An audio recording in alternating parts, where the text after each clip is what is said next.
Assalamualaikum, salam sejahtera dan salam Malaysia Madani. Bersama saya Siti Nur Aziah Zana Alam bagi langsung dari Parlimen bagi mesyuarat kedua penggal kedua bagi Parlimen ke-15. Dan untuk makluman anda, Dewan Rakyat hari ini bersidang untuk hari kedua dan akan bersidang sehingga 25 Mei ini sebelum ia bersambung semula pada 6 Jun depan. Dan seterusnya diikuti dengan persidangan Dewan Negara yang akan bermula pada 19 hingga 27 Jun akan datang.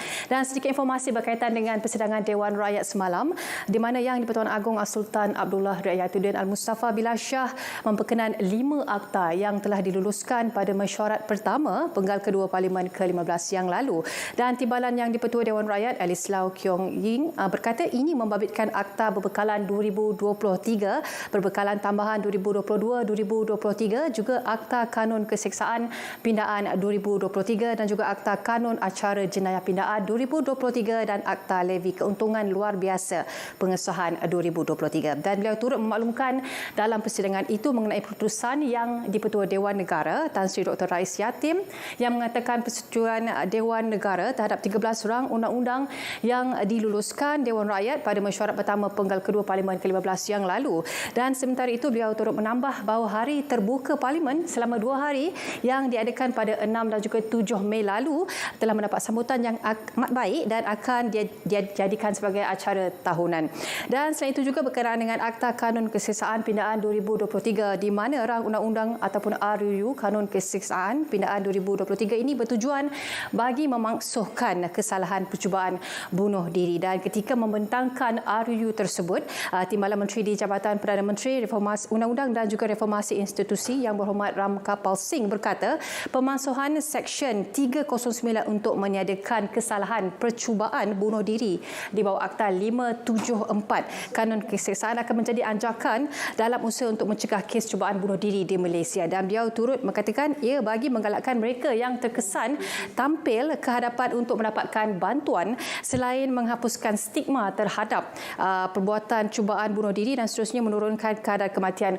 bunuh diri. Dan seterusnya berkaitan dengan Akta Pembelaan Awam dan juga kajian menyeluruh akan diadakan bagi membabitkan pakar undang-undang dari 10 institusi pengajian tinggi. Baik, selain di TV1 dan juga di saluran berita RTM, anda juga boleh ikuti kami di rtmparlimen.rtm.gov.my, juga menerusi muat turun mudah RTM klik ke telefon pintar anda di App Store, Play Store dan juga Huawei Apps Gallery.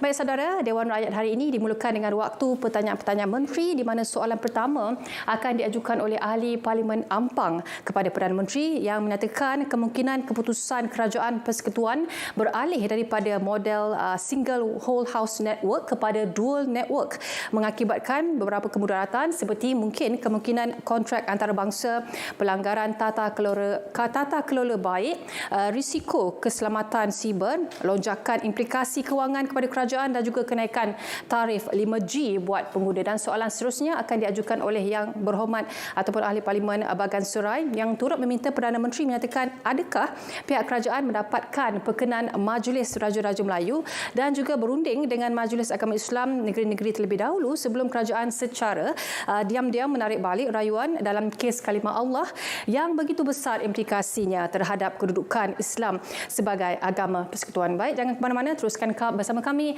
dan ikuti persidangan Dewan Rakyat. Silakan.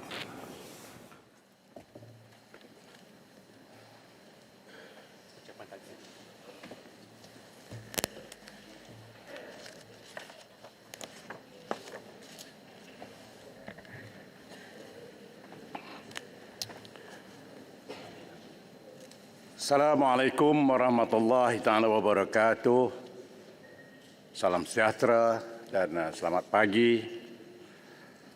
Saya ingin membacakan ucapan takziah Ahli Yang Berhormat dengan perasaan yang amat duka cita dan sedih. Saya ingin mengumumkan kepada Ahli Yang Berhormat sekalian bahawa Datuk Ismail bin Kasim, mantan Ahli Parlimen Arau, telah kembali ke rahmat Allah semalam. Saya bagi pihak ahli Dewan ini dan pihak Parlimen seluruhnya ingin merakamkan ucapan takziah kepada seluruh ahli keluarga Allahyarham Datuk Ismail Kasim. Saya mengharapkan seluruh ahli keluarga Allahyarham terus tabah dalam menghadapi situasi ini. Kita berdoa moga-moga Allah Subhanahu Wa Taala mencucuri rahmat ke atas Allahyarham serta ditempatkan di kalangan orang-orang yang soleh serta lagi beriman. Untuk makluman, beliau telah berkhidmat sebagai ahli parlimen dan ahli Dewan Rakyat Arau semenjak tahun 2008 hingga 2013 dan menjadi senator pada tahun 1999 hingga 2005. Kita doakan moga-moga roh beliau ditempati bersama-sama dengan para solehin. Oleh Yang Berhormat, silakan Setiausaha. Waktu pertanyaan-pertanyaan menteri. Saya jemput Puan Rodiah binti Ismail Ampang. Terima kasih Tuan Speaker. Assalamualaikum warahmatullahi wabarakatuh. Saya mohon minta Perdana Menteri memperjelaskan atau menyatakan kemungkinan keputusan Kerajaan Persekutuan beralih daripada model single wholesale network kepada dual network mengakibatkan beberapa mengakibatkan beberapa kemudaratan atau kesan seperti kemungkinan network antarabangsa, pelanggaran tata kelola baik, risiko keselamatan cyber, lonjakan implikasi keuangan kepada kerajaan dan kenaikan tarif 5G buat pengguna. Itu soalan daripada saya. Sekian, terima kasih. Sila Perdana Menteri. Terima kasih Ampang. Pada 3 Mei 2023, kerajaan telah membuat keputusan untuk meneruskan dengan pelaksanaan 5G dan beralih daripada single wholesale network kepada model dui rangkaian atas beberapa justifikasi.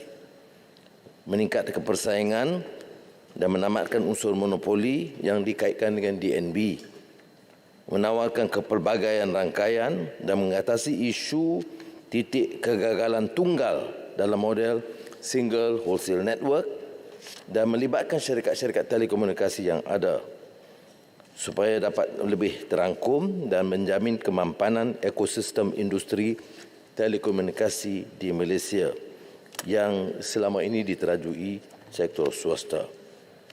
Datuk Yang Dipertua,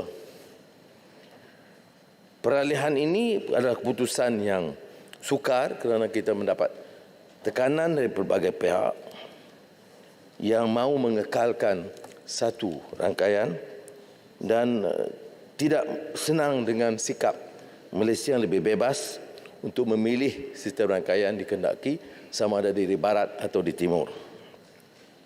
Tetapi keputusan Jemaah Menteri akhirnya adalah untuk kepentingan keselamatan negara dan kebebasan kita memilih dengan syarat-syarat yang ketat, iaitu meletakkan syarat semua telco menggunakan rangkaian DNB struktur yang ada sehingga siap 80% daripada rangkaian, kemudian memastikan konektiviti itu dijalankan termasuk di desa pedalaman.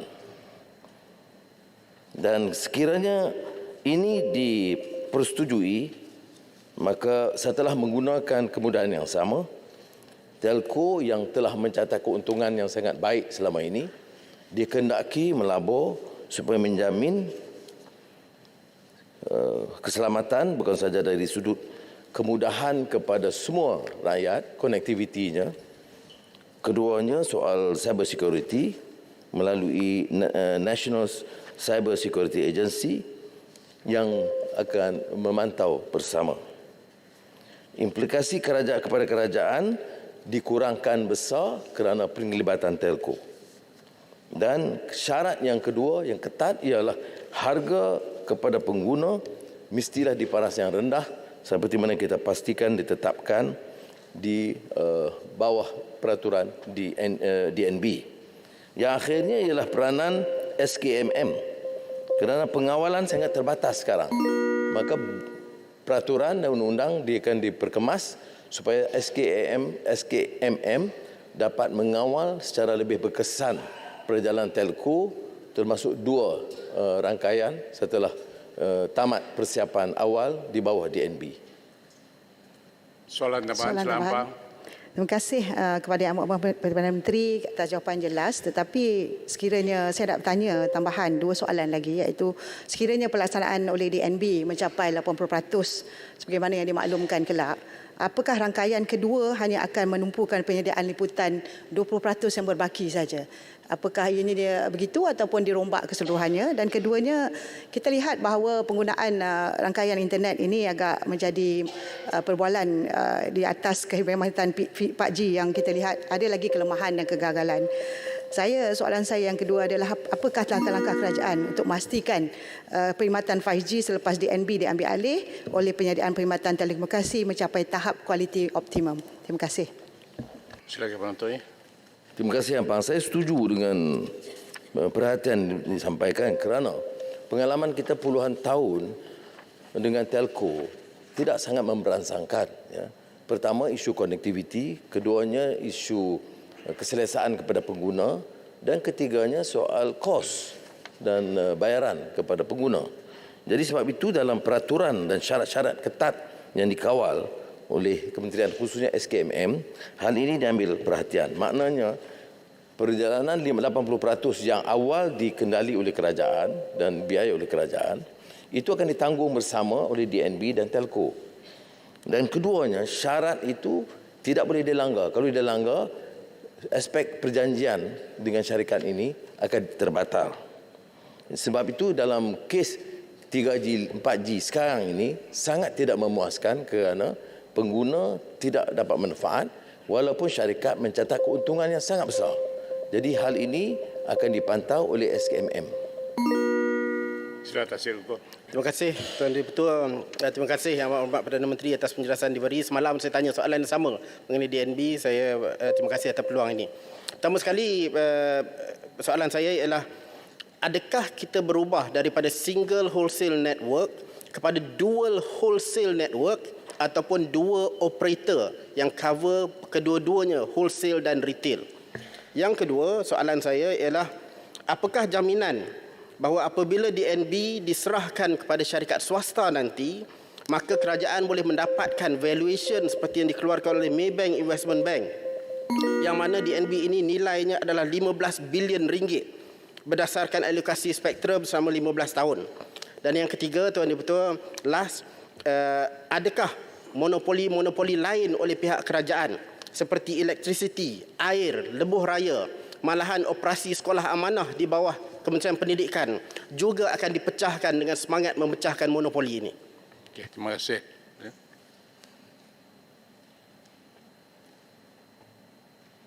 Terima kasih. Pertamanya, coverage itu kedua-duanya, ya, wholesale dan retail. Dan keduanya, walaupun peraturan dan perjanjian dengan DNB terpakai, kita kena faham bahawa dia peralihan kepada network kedua itu bukan sekarang. Setelah diikuti dalam satu jaringan DNB sekarang supaya tidak ada pertindihan kos. Kalau kita pecah sekarang, maknanya prasarana yang telah disiapkan itu akan ditambah lagi. Jadi akhirnya sekarang ini keputusan kita menggunakan prasarana yang sedia ada dengan penglibatan telco yang ada supaya lebih telus. Masalah dalam DNB yang dipertikai juga ialah kerana termasuk persoalan-persoalan yang dibangkitkan sebelum ini di Parlimen tidak dijawab. Soal pengurusannya dan soal perolehannya. Jadi sekarang ini bila semua terlibat dan dipantau oleh SKMM, hal ini dikenal pasti. Dan yang keduanya tentang yang disebut soal monopoli, saya setuju bahawa keadaan monopoli ini tidak menguntungkan. Ya. Sebab itu kita cari jalan, air boleh tidak monopoli, dia bawah negeri-negeri. Keduanya tenaga dengan IPP dan dengan pengurusan sekarang pun dapat mula dipecahkan. Dan begitu juga tentang lebuh raya.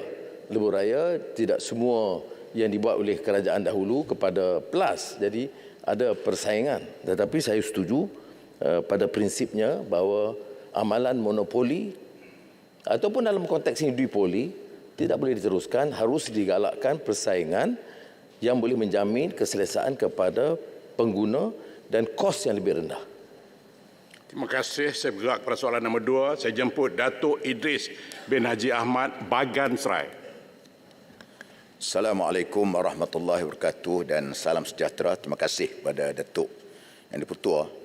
Saya meminta Perdana Menteri menyatakan adakah pihak kerajaan mendapatkan perkenan Majlis Raja-Raja Melayu dan berunding dengan Majlis Agama Islam negeri-negeri terlebih dahulu sebelum kerajaan secara diam-diam menarik balik rayuan dalam kes kalimah Allah yang begitu besar implikasinya terhadap kedudukan Islam sebagai agama persekutuan. Terima kasih. Terima kasih, Perdana Menteri. Terima kasih Bagan Serai. Pertama, memang dirujuk kepada Kebawah Duli Yang Maha Mulia Yang di-Pertuan Agong. Dan Yang di-Pertuan Agong memberi pandangan supaya keputusan, semua keputusan harus terikat dengan keputusan Majlis Raja-Raja Melayu. Iaitu Allah tidak boleh digunakan di Semenanjung dan kelonggaran diberi di Sabah dan Sarawak. Jadi tidak timbul sama sekali soal tidak dirujuk. Dan keputusan yang dibuat oleh Jemaah Menteri pada 7 Februari adalah memperaku, dan ini diminit dalam mesyuarat Majlis Jemaah Menteri, memperaku keputusan dan nasihat Yang di-Pertuan Agong selari dengan keputusan Majlis Raja-Raja Melayu, iaitu nama Allah tidak boleh digunakan walaupun ada pandangan-pandangan peribadi yang lain. Saya pernah dengar sendiri bersama dengan Marang yang membuat keputusan membolehkan. Ada mufti yang juga kata membolehkan. Ada ulama kata membolehkan. Tapi itu pandangan-pandangan peribadi. Pandangan yang diterima yang diterima oleh kerajaan hari ini dan sebelum ini pun, iaitu nama Allah tidak boleh digunakan oleh bukan Islam. Baik. Jadi bila keputusan Jemaah Menteri pada 7 Februari memperaku apa yang disebut Yang di-Pertuan Agong, Peguam Negara setelah meneliti kes Lili, melihat kes ini khusus dari segi pentadbiran tidak melibatkan Allah kerana keputusan peraturan KDN, iaitu bersabit dengan dokumen dan tip oleh Lili. Untuk Sarawak, maka keputusan Peguam Negara ialah untuk tidak membuat rayuan.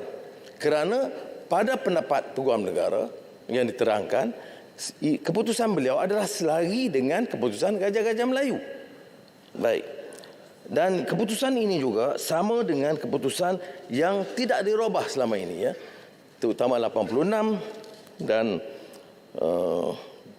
bahkan sebelumnya juga. Tetapi yang 1986 itu jelas, iaitu keputusan yang dibuat oleh Majlis Raja-Raja Melayu dan arahan pentadbiran. Yang jadi masalah sekarang ini ialah arahan pentadbiran KDN yang dibuat sebelum ini, itu 1986 bercanggah dengan keputusan Raja-Raja.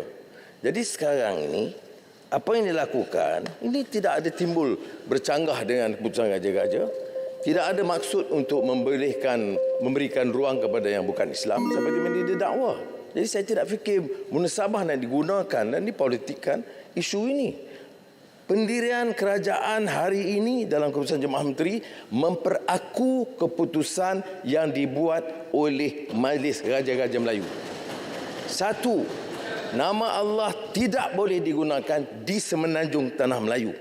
Kedua, kelonggaran diberikan dengan syarat-syarat untuk Sabah dan Sarawak. Dan inilah yang keputusan dibuat yang menyebabkan tidak ada rayuan dalam kes pentadbiran. Iaitu bukan sama sekali keputusan hakim. Bahkan hakim itu sebut betul-betul. Dalam keputusan hakim, ini keputusan pentadbiran dan bukan keputusan theological. Maknanya bukan itu pendapat hakim, tapi dari segi kita tidak mempengaruhi kerana keperluan memperkemaskan. Bagaimana nak perkemaskan supaya tidak ada percanggahan ini? Apa yang dilakukan? Tuanku Yang di-Pertuan Agong memperkenan supaya Ketua Jemaah Menteri, dan kita akan rujuk kepada Majlis Kemajuan Islam yang dipengusikan oleh Kebawah Duli Yang Maha Mulia Tuanku Sultan Selangor, akan memberikan beberapa pandangan memperkemaskan peraturan ini supaya keputusan muktamad. Tidak boleh dipakai di Semenanjung, boleh dengan ruang tertentu, syarat tertentu Sabah dan Sarawak, dan insya-Allah akan dibentangkan dalam mesyuarat Raja-Raja Melayu pada bulan Julai nanti. Terima kasih. Bagan Serai. Terima kasih pada Datuk Yang di-Pertua. Laporan media menyebutkan Yang Amat Berhormat Tambun sewaktu mengulas keputusan Deal Island. Kata keputusan ini hanya terpakai di Sarawak saja. Sedangkan perkeliling KDN bertarikh 5 hari bulan 12 1986, hasil keputusan dasar Kabinet 19 hari bulan 5 1986 adalah meliputi seluruh negara dan tidak khusus untuk Sarawak. Rampasan 8 CD juga menjadi punca kes Deal Island ini berlaku di LCCT Sepang di bawah bidang kuasa Mahkamah Tinggi Melaya, bukannya Borneo. Penghakiman Mahkamah Tinggi bertarikh 10 hari bulan 3 2021 tidak langsung merujuk kepada pemakaian 4 kalimah Allah, Baitullah, Kaabah, Salat secara khusus untuk Sarawak, namun untuk seluruh negara. Saya minta penjelasan daripada Amat Berhormat Tambun. Terima kasih. Ya. Terima kasih penjelasan Bagan Serai. Saya tidak ada perbezaan pendapat kerana yang diputuskan oleh mahkamah, sama ada mahkamah di Borneo atau mahkamah tinggi di sini, adalah berdasarkan dua peraturan yang bercanggah, iaitu peraturan KDN yang dibuat dulu, bukan dibuat oleh kerajaan sekarang.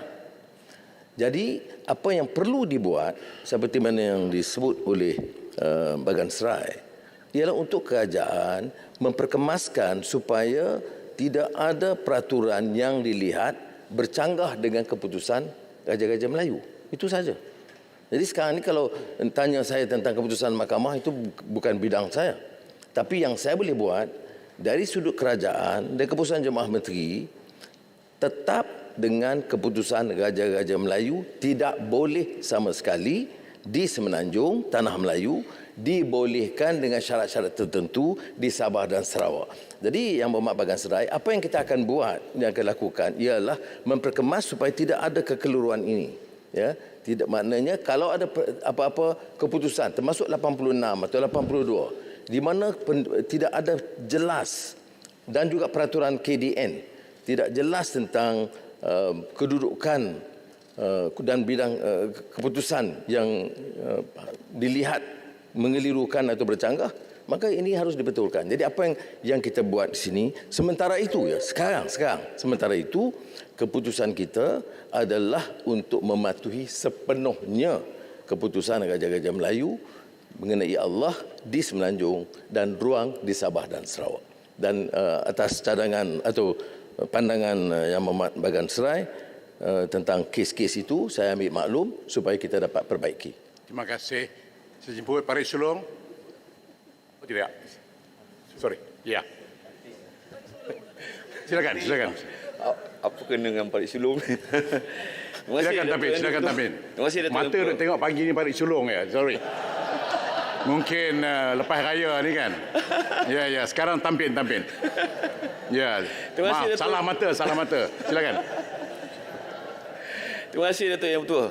Saya difahamkan Mahkamah Tinggi Kuala Lumpur telah memutuskan bahawa kerajaan telah melakukan kesilapan dalam mengeluarkan larangan penggunaan kalimah Allah kerana terdapat pencanggahan Akta Mesin Cetak dan Penerbitan 1984 dengan keputusan Kabinet pada 19 Mei 1986 yang membenarkan penganut agama Kristian di Malaysia untuk menggunakan kalimah Allah secara bersyarat. Sehubungan itu saya ingin penjelasan atas sebab apa Kabinet ketika itu bertindak semelikan rupa, kerana daripada pengamatan saya dari situlah segalanya telah bermula dan mengheret kita semua untuk berdepan dengan keadaan ini. Dan apakah tindakan lanjut yang bakal dilakukan oleh kerajaan untuk memperbetulkan kembali keadaan ini supaya perkara ini yang telah berlaku pada ketika ini tidak berbangkit kembali serta tidak disalah tafsir oleh masyarakat dan sentiasa dijadikan politik. Terima kasih Datuk Yang Di-Pertua. Terima kasih Prof. Menteri. Seperti kalau kita teliti peraturan Yang Berhormat Tampin, nota yang dibuat oleh mantan Timbalan Perdana Menteri ketika itu hanya nota, dan bila diteliti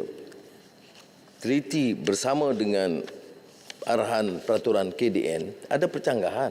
Saya setuju.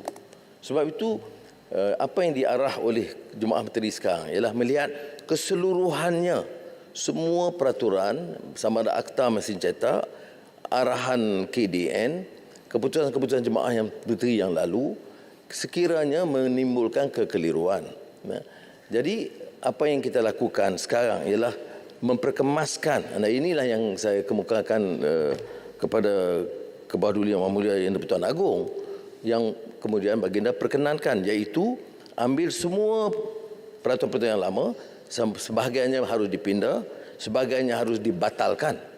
Tetapi yang penting apa? Hari ini kerajaan sekarang memutuskan supaya tunduk sepenuhnya kepada keputusan raja-raja supaya tidak ada kekeliruan dan kekhilafan sama sekali.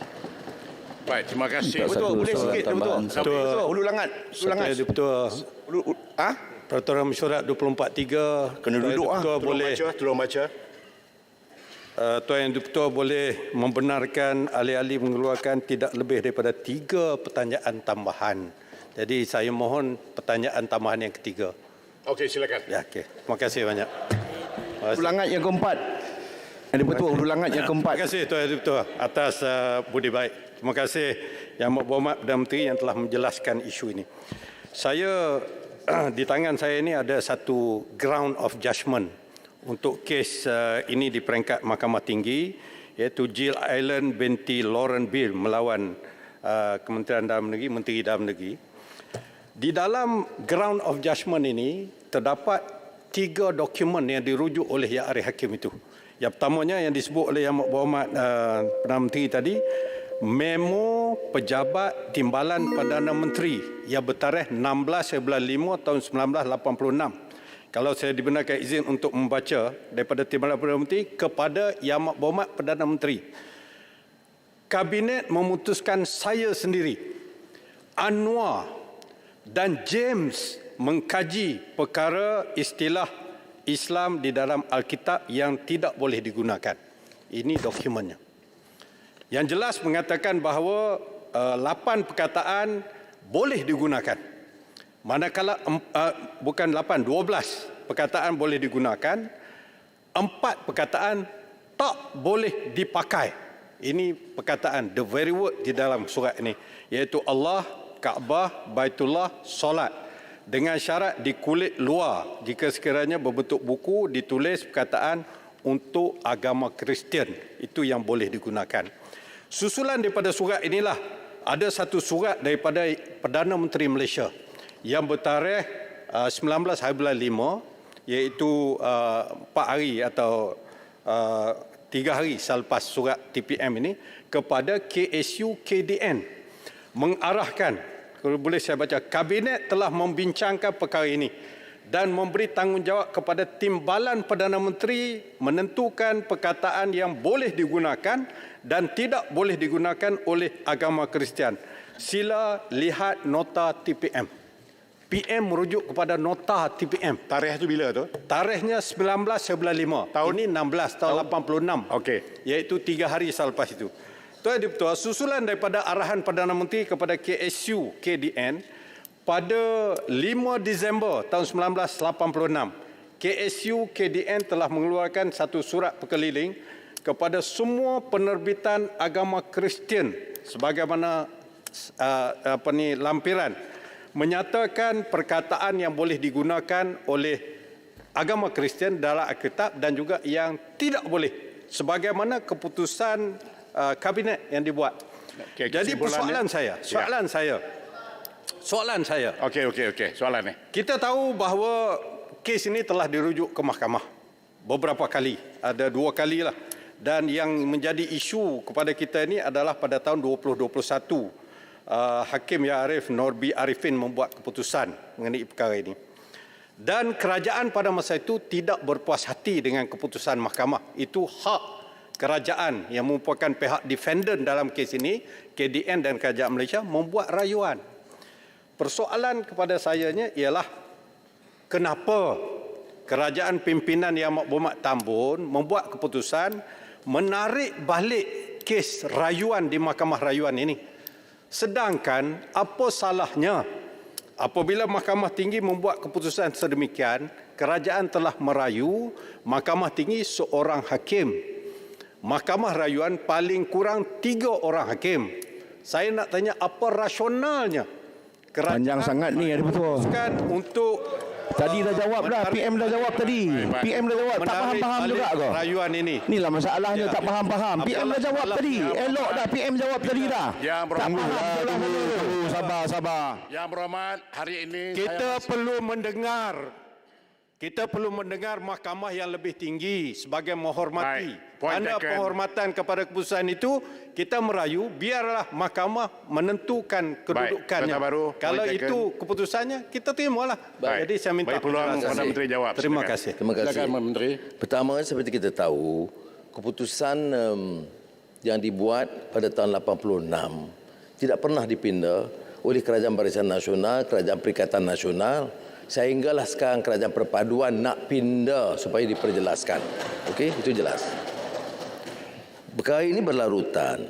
Peguam negara berpendapat sekiranya jelas keputusan Jemaah Menteri dengan perakuan baginda di-Pertuan Agong bahawa patuh kepada keputusan Raja-Raja Melayu, maka Peguam negara berpendapat rayuan itu bertentangan dengan keputusan yang awal dibuat oleh Raja-Raja Melayu. Jadi sebab itu Peguam negara mengambil keputusan sedemikian. Saya dah jelaskan. Tapi yang penting ialah Peguam negara berpendapat kes lemah kerana peraturan yang dikenakan yang dibuat oleh KDN. Maka keputusan yang dibuat atas pandangan Peguam negara dan serta dirujuk kepada Dan Yang di-Pertuan Agong ialah memperkemaskan kalau tidak kita buat rayuan, kes bangkit lagi kerana ada percanggahan. Jadi sebab itu kita tamatkan dengan pindah semua peraturan supaya jelas tidak ada kes yang boleh dibawa mahkamah. Bagi saya ini lebih satu yang jelas, yang kekuatan. Apa yang lemahnya? Kalau kita kata umpamanya kita tarik balik rayuan, kemudian kekal keadaan yang keliru sekarang, itu mungkin kelemahan kita. Tapi kita tarik untuk perbetulkan. Mana tidak ada mahkamah yang boleh membuat keputusan bercanggah dengan keputusan yang dibuat sekarang. Jadi semua peraturan termasuk KDN yang nampak lemah dan memberikan ruang supaya boleh dibawa ke mahkamah, itu akan dibatalkan dan ditarik balik. Saya fikir tidak ada permasalahan di sini. Kalau rakan-rakan di sebelah sana ambil tindakan objektif, apakah tidak wajar kita sekarang ambil keputusan? Kerana Peguam negara berpendapat rayu boleh tetapi bertentangan dengan keputusan Raja-Raja Melayu. Kemudian kes bangkit lagi, terutama kerana Peguam negara berpendapat kes itu lemah, maka akan bawa lagi kes tak selesai. Jadi bagi kita dalam kerajaan perpaduan sekarang ambil keputusan minta perkenan raja-raja semua yang bercanggah dan bertentangan peraturan yang kita baca, yang belum tahu dalam semua akta dan peraturan, kita batalkan sekiranya bertentangan dengan keputusan yang disebut tadi. Terima kasih. Boleh yang dibetul sikit? Tak boleh dah, tak boleh dah. Alahai. Yang Sebab nak jumpa PM bukan senang. 3 soalan. Sudahlah tu Ulul Langat. Terbaik PM. Sudahlah Ulul Langat. Duduk. Sebab saya nak tanya sebab statement daripada Marang benar kan kalimah Allah tu digunakan oleh semua agama. Duduk lah. Degil betul lah Ulul Langat ni. Duduk. Nak lawan Marang lah ni. Ulul Langat. Nak lawan Marang. Lawan dia punya bos. Marang tak ada lawan buat apa. Terbaik PM. Baik, saya jemput Tuan Tan Hong Pin Bakri. Terima kasih Datuk Yang di-Pertua dan terima kasih juga Ulangat bagi laluan tadi. Takut nanti setengah jam dia tak habis. Baca terus. Bakri minta Perdana Menteri menyatakan adakah kerajaan mempunyai rancangan untuk memanjangkan masa operasi Pusat Respons Scam Kebangsaan ataupun dengan izin National Scam Response Center NSRC kepada 24 jam bagi membantu dengan segera mereka yang telah menjadi mangsa penipuan untuk mendapatkan bantuan yang tepat dan segera dalam masa yang kritikal. Baik, terima kasih. Silakan Menteri.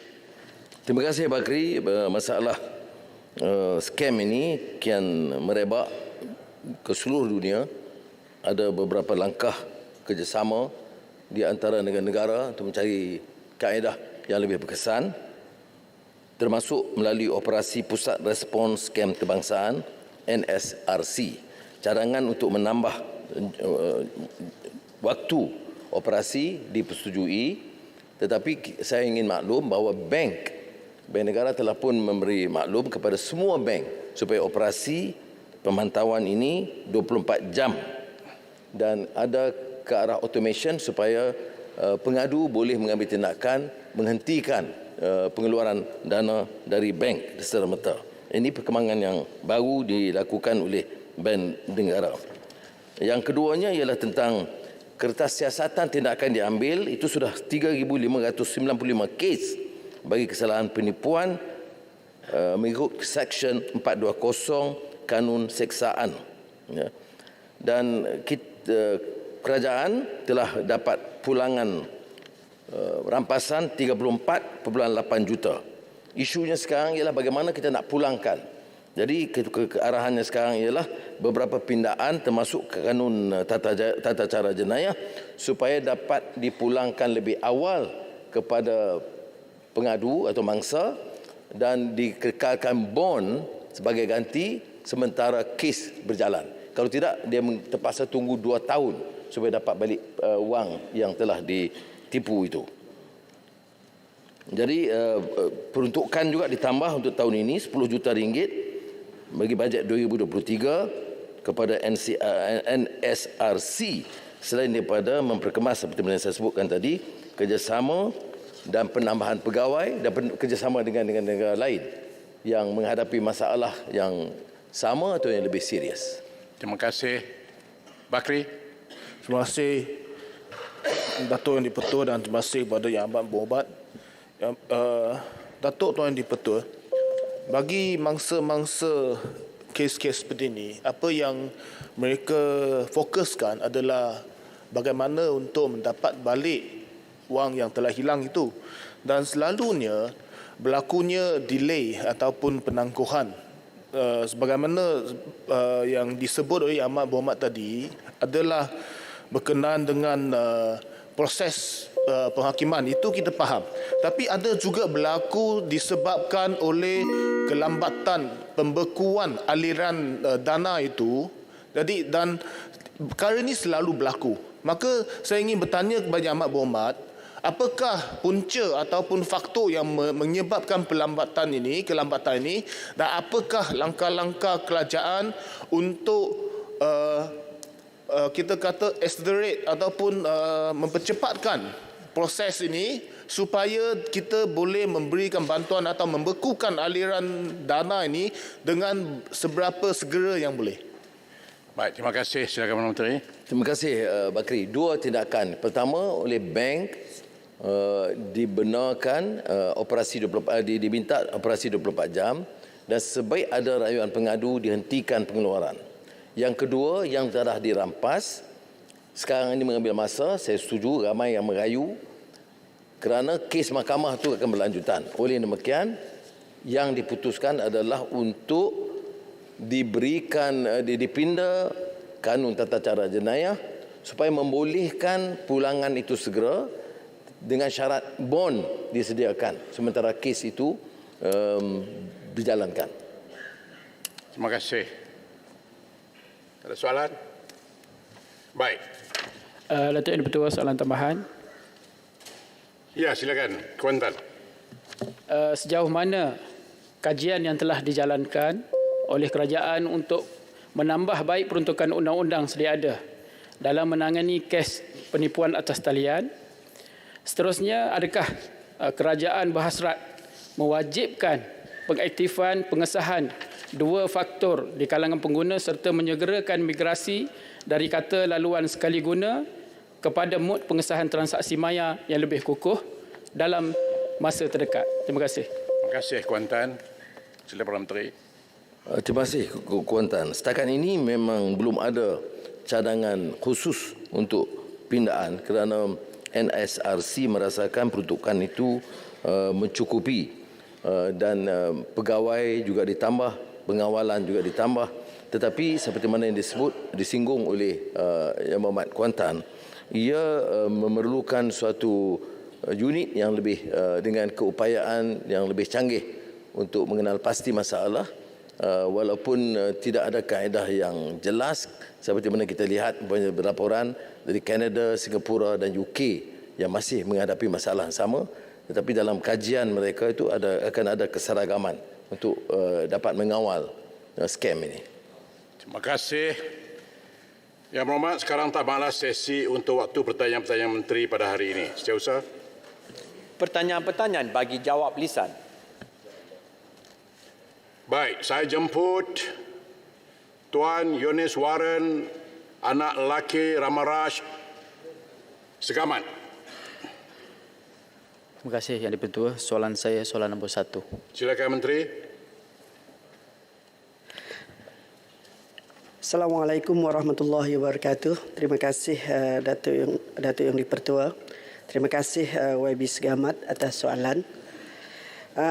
Datuk Yang di-Pertua, Kementerian Kemajuan Desa dan Wilayah membangunkan program pembangunan usahawan profesional yang singkatannya kita sebut Prospek, bermula pada tahun 2018 dengan tujuan untuk membantu usahawan dalam bidang profesional bagi membangunkan perniagaan serta meningkatkan penglibatan di dalam industri berkaitan.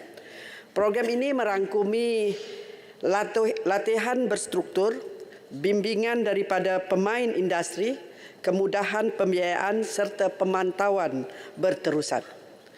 Pelaksanaan awal program Prospek memfokuskan kepada bidang perubatan melalui pengujudan jaringan klinik di bawah satu jenama, iaitu UNI Klinik, dengan imej korporat yang seragam dan menawarkan perkhidmatan kepada rakyat dengan kadar yang berpatutan. Pengujudan rangkaian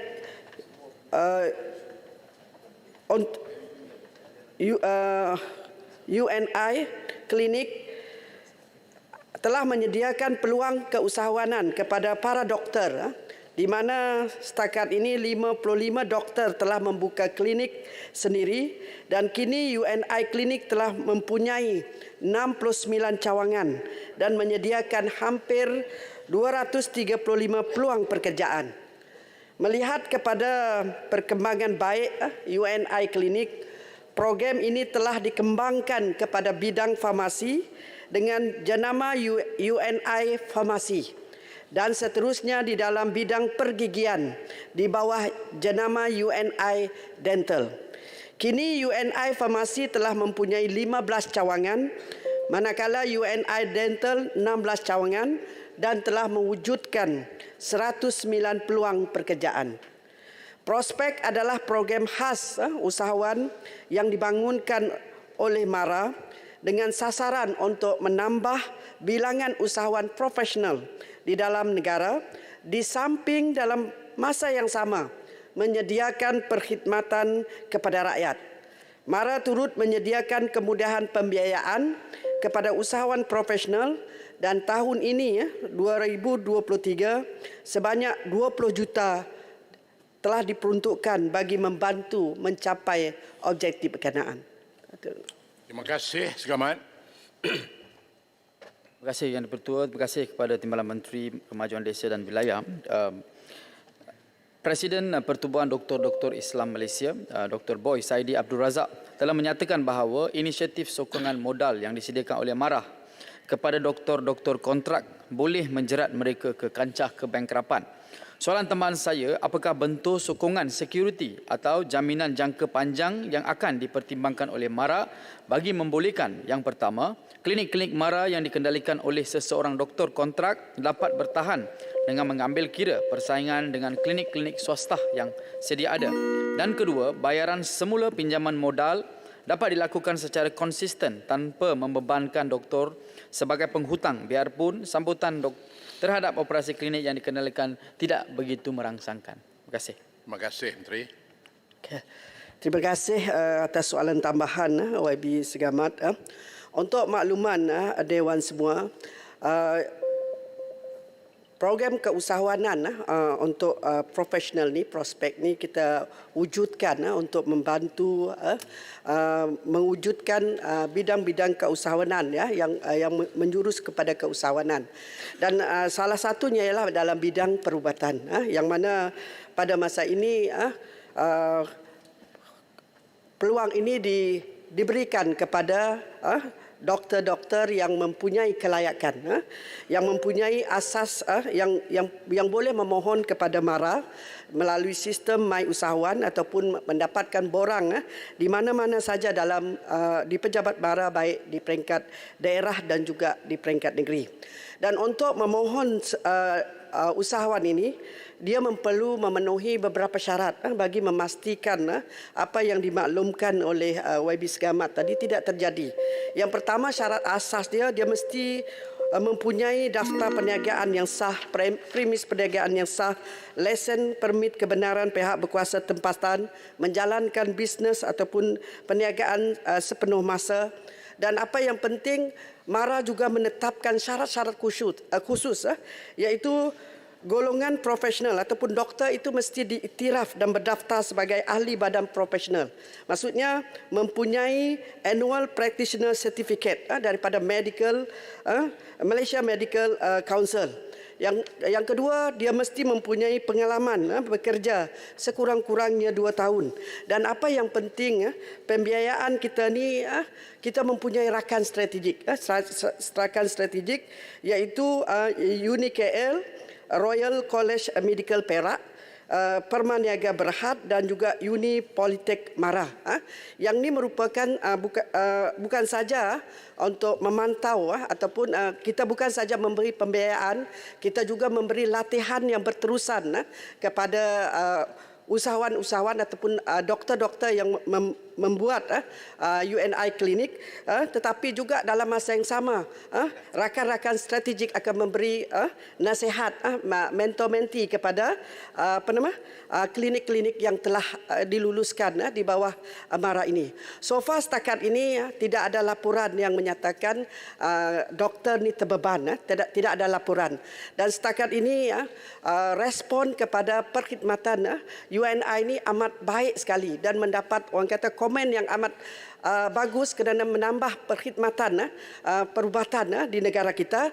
Dan apa yang penting dari sudut pembayaran pun so far tidak memberi beban kepada doktor-doktor yang terpilih. Terima kasih Datuk. Terima kasih. Ya, Tangga Batu. Baik, terima kasih Yang Tuan Yang Dipertua. Baik, saya ingin bertanya, selalu kita berbicara soal doktor nak buka klinik. Tapi sebenarnya ada satu lagi profession sebenarnya yang sangat kritikal yang pernah saya bahas dalam ucapan sebelum ini bahawa kita memang sangat kekurangan ahli-ahli fisioterapi. Jadi apakah juga dalam skim ini diberi peluang kepada mereka-mereka untuk membuka klinik fisioterapi supaya sektor yang kritikal ini dapat memenuhi keperluan masyarakat. Terima kasih. Terima kasih atas soalan tambahan ini. Untuk makluman yang berhormat, MARA dalam usaha MARA membuat keputusan untuk memberi bidang keusahawan ini berdasarkan kajian-kajian yang telah dilaksanakan baik daripada DOSEM, perkhidmatan awam dan sebagainya. Berdasarkan kajian-kajian inilah kita memutuskan bidang-bidang ataupun keusahawan yang telah ditetapkan. So far setakat ini 3 bidang ini yang telah dikenal pasti, iaitu bidang UNI klinik, dental dan juga farmasi. Namun begitu bermula pada tahun ini, MARA telah membuka kepada bidang profesional yang lain, seperti accountant, survey, quantity surveyor, yang ini based dengan kajian. Kita dah buka bermula tahun ini. Dan berkaitan dengan bidang fisioterapi tadi, insyaAllah kita ambil maklum dan kita cuba lihat keperluan. Kita akan buat kajian dulu, buat keperluan sama ada perkara ini boleh diambil perhatian dan diambil tindakan untuk mewujudkan keusahawan dalam bidang ini. Terima kasih. Baik, terima kasih. Saya jemput Datuk Haji Muhammad Syuhaimi bin Abdullah Langkawi. Terima kasih Datuk Yang di-Pertua. Soalan saya nombor 2. Terima kasih Menteri. Terima kasih Tuan Di-Pertua. Terima kasih Langkawi. Bismillahirrahmanirrahim. Tuan Di-Pertua, untuk makluman sehingga bulan Disember 2022, statistik oleh Jabatan Perkhidmatan Awam JPA menunjukkan statistik wanita di peringkat pengurusan tertinggi dalam sektor perkhidmatan awam adalah 38.8%. Statistik ini merangkumi 56% daripada 27 kementerian, termasuk Jabatan Perdana Menteri yang telah mencapai sasaran sekurang-kurangnya 30% wanita di peringkat pengurusan tertinggi. Sementara itu, bagi statistik wanita sebagai ahli lembaga pengarah di syarikat tersenarai awam ataupun dengan izin public listed company dan syarikat berkaitan kerajaan government link companies dengan izin, 21% atau 204 buah syarikat daripada 979 buah syarikat PLC, 979 buah syarikat PLC mempunyai sekurang-kurangnya 30% wanita di kalangan ahli lembaga pengarah mereka. Manakala 24% daripada 401 buah syarikat GLC mempunyai sekurang-kurangnya 30% wanita di peringkat yang sama. Pada masa yang sama, nisbah bilangan wanita di peringkat tertinggi dengan izin itu top management atau C-suite, iaitu barisan kepimpinan utama seperti jawatan ketua pegawai eksekutif, ketua pegawai keuangan, ketua pegawai teknikal, ketua pegawai operasi dan ketua pegawai maklumat di syarikat berkaitan kerajaan dan syarikat tersenarai awam telah melepasi sasaran sekurang-kurangnya 30%. Walaupun bilangan peratusan wanita sebagai ahli lembaga pengarah di 100 syarikat tersenarai awam teratas masih belum mencapai sasaran sekurang-kurangnya 30%. Namun, terdapat peningkatan yang ketara telah ditunjukkan. Sebagai perbandingan, statistik pada tahun 2016 menunjukkan hanya 14% PLC melepasi sasaran ini. Manakala berdasarkan laporan Suruhanjaya Security bertarikh 1 April 2023, bilangan ini telah meningkat kepada 29.7%, iaitu hanya kurang 2 kerusi untuk mencapai sasaran 30%. Kerajaan telah menggaris dan melaksanakan pelbagai strategi untuk menyokong usaha mencapai sasaran sekurang-kurangnya 30% wanita di peringkat pembuat keputusan. Ini merangkumi 3 cabang utama. Pertama ialah penambahbaikan perundangan dan dasar untuk menyediakan persekitaran yang selamat dan kondusif untuk wanita. Kedua, menyediakan persekitaran yang menyokong penglibatan wanita. Ketiga, menyediakan peluang dan akses kepada latihan, meningkatkan kesedaran serta kolaborasi bersama pelbagai pemegang taruh. Jadi antara inisiatif pelaksanaan yang telah dijalankan, ada banyak sebenarnya kalau digariskan sini. Saya akan bagi secara bertulis untuk itu. Jadi selain itu, Kementerian Pembangunan Wanita, Keluarga dan Masyarakat KPWKM melalui Jabatan Pembangunan Wanita juga telah mengadakan program pemerkasaan gender dan kepimpinan wanita berkerjaya serta program pemerkasaan gender dan kepimpinan wanita muda di seluruh negara. KPWKM turut bekerjasama dengan pihak universiti, badan bukan kerajaan dan pihak swasta dalam melaksanakan pelbagai bentuk latihan untuk memperkasakan wanita dengan kemahiran dan berdaya tahan untuk bersaing dalam pasaran pekerjaan formal. Usaha dan inisiatif yang dilaksanakan oleh Malaysia dalam mencapai sasaran sekurang-kurangnya 30% penglibatan wanita ini juga diiktiraf dunia. Apabila delegasi wanita Malaysia yang diwakili KPWKM telah dianugerahkan dengan Ministerial Award menerusi pembentangan bertajuk dengan izin Women Empowerment at least 30% of women in decision-making position semasa 2023 Global Summit of Women yang telah diadakan di Dubai, Emirat Arab Bersatu pada awal bulan ini. Jadi pembentangan tersebut telah berkongsi usaha-usaha merangkumi penggubalan undang-undang dan dasar serta penyediaan ekosistem untuk menyokong pelaksanaan inisiatif tersebut di negara ini. Sekian, terima kasih. Terima kasih. Saya jemput Langkawi. Terima kasih Datuk Yang di-Pertua. Sebelum saya bertanya soalan, izinkan saya untuk membaca beberapa statistik ataupun kajian dibuat oleh Statista, Deloitte dan juga Guardian Financial. Dikatakan bahawa 15% sahaja daripada 500 Fortune 500 adalah daripada kalangan wanita.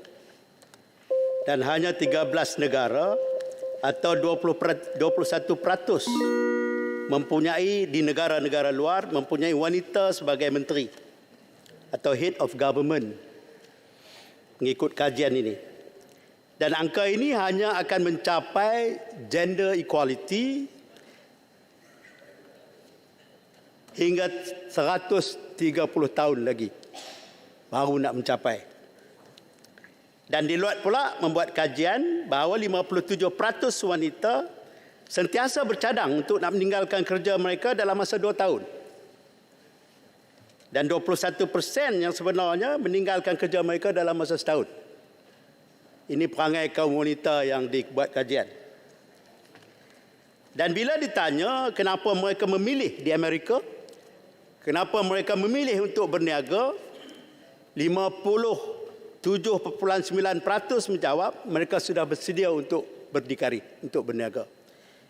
Dan di kalangan mereka ini, Gen X yang paling ramai. 68.9%.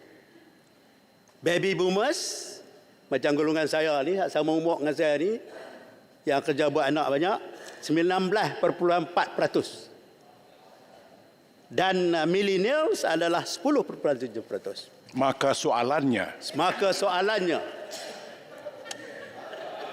adakah kementerian membuat kajian seperti mana kajian-kajian dilakukan detail seperti ini untuk dijadikan guidelines kepada kita di dalam menaikkan lagi peningkatan dan keterlibatan kaum wanita di dalam dunia korporat ini.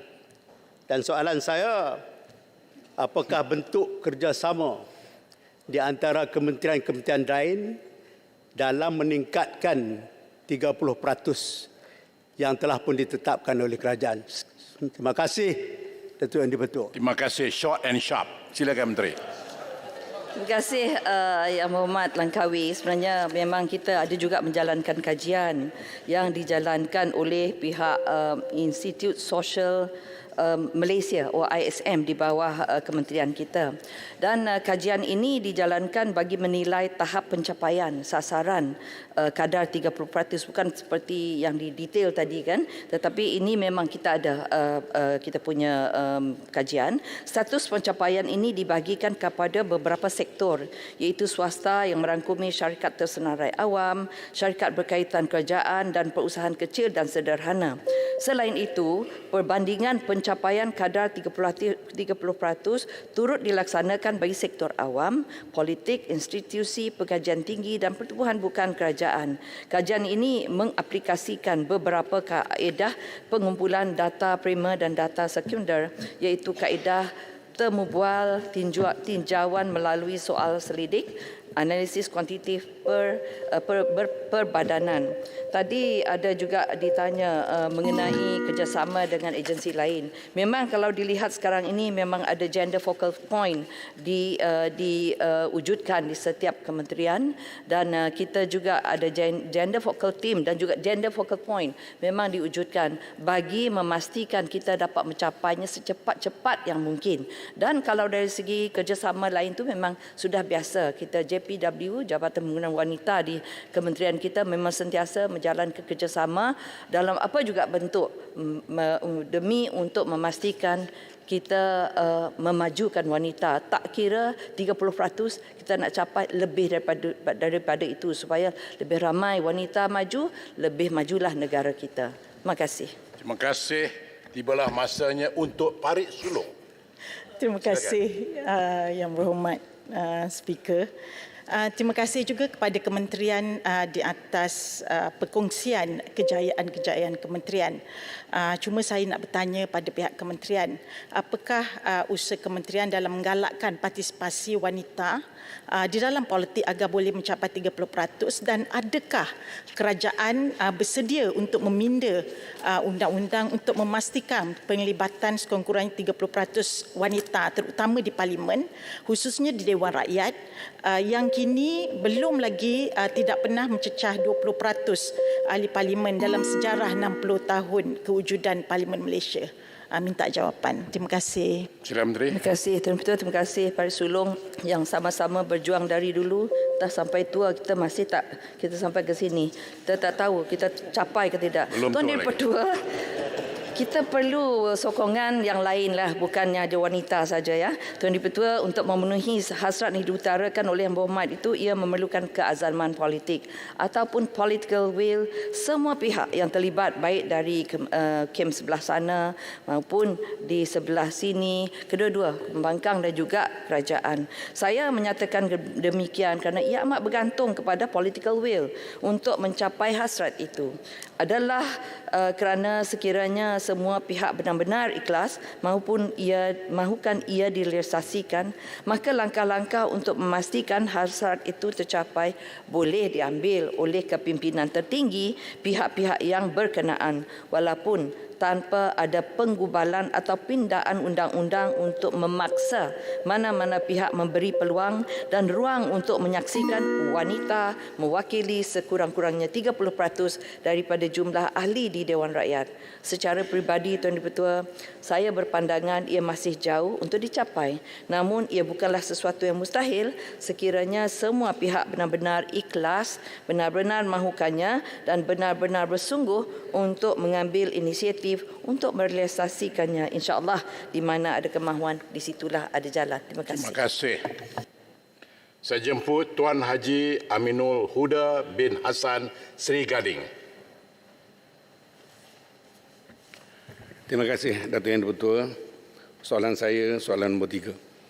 Silakan Menteri. Terima kasih Tuan Dipertua. Bismillahirrahmanirrahim. Assalamualaikum warahmatullahi wabarakatuh. Tuan Yang Dipertua, sebelum saya mula, saya ingin memohon izin daripada Tuan Yang Dipertua untuk menjawab pertanyaan ini bersesekali dengan pertanyaan YB Parit Sulong bernombor 115 pada aturan mesyuarat pada hari ini. Silakan. Terima kasih Tuan Dipertua. Untuk makluman Yang Berhormat, semua sekolah kerajaan dan sekolah bantuan kerajaan perlu mematuhi peraturan-peraturan pendidikan, penggal, hari dan cuti sekolah 1998 pindaan 2021 yang menetapkan bahawa jumlah hari persekolahan dalam kalender akademik hendaklah tidak kurang daripada 190 hari. Saya ulang, tidak kurang daripada 190 hari.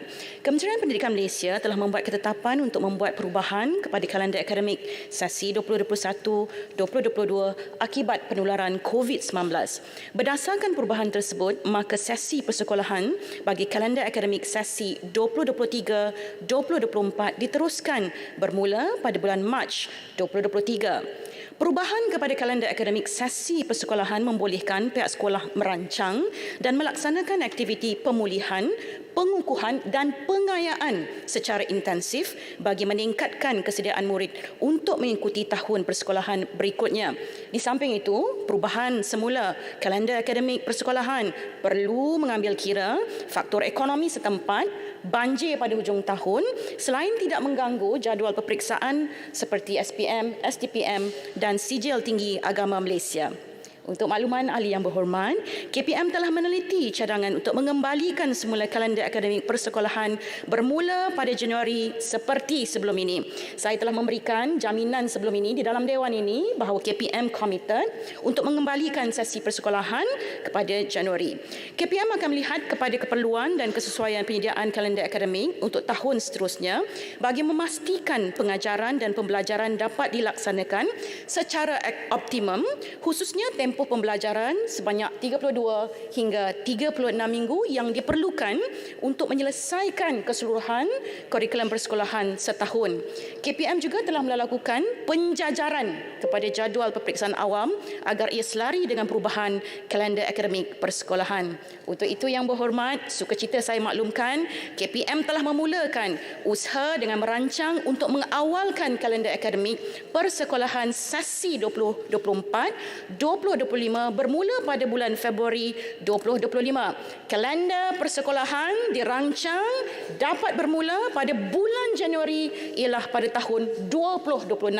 Jadi permintaan yang berhormat untuk memulakan sesi persekolahan Januari akan ditunaikan pada tahun 2026. Tuan Yang Dipertua, KPM berharap dengan pengumuman ini, aspek kewangan dan ekonomi dapat dirancang mulai sekarang oleh semua pihak yang terlibat.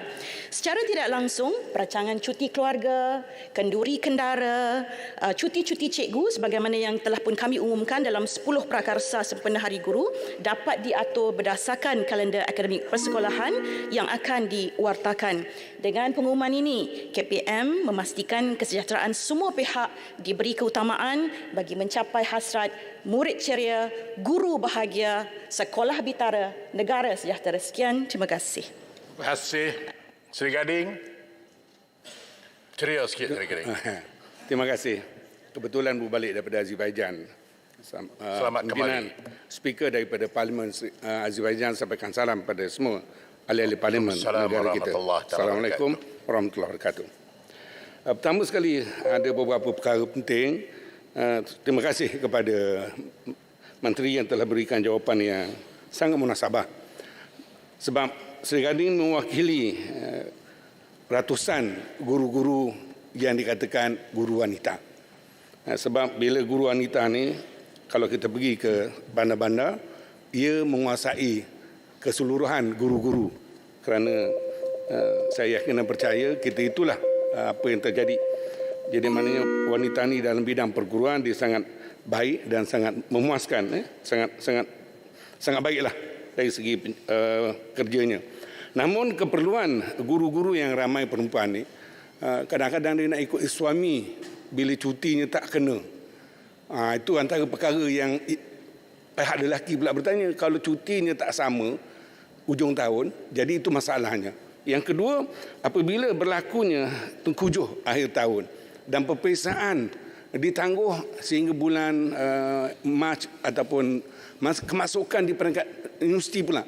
Di semua itu ada kaitan. Jadi apakah penyelesaian yang cuba dilaksanakan ataupun kerjasama di antara pengajian tinggi dengan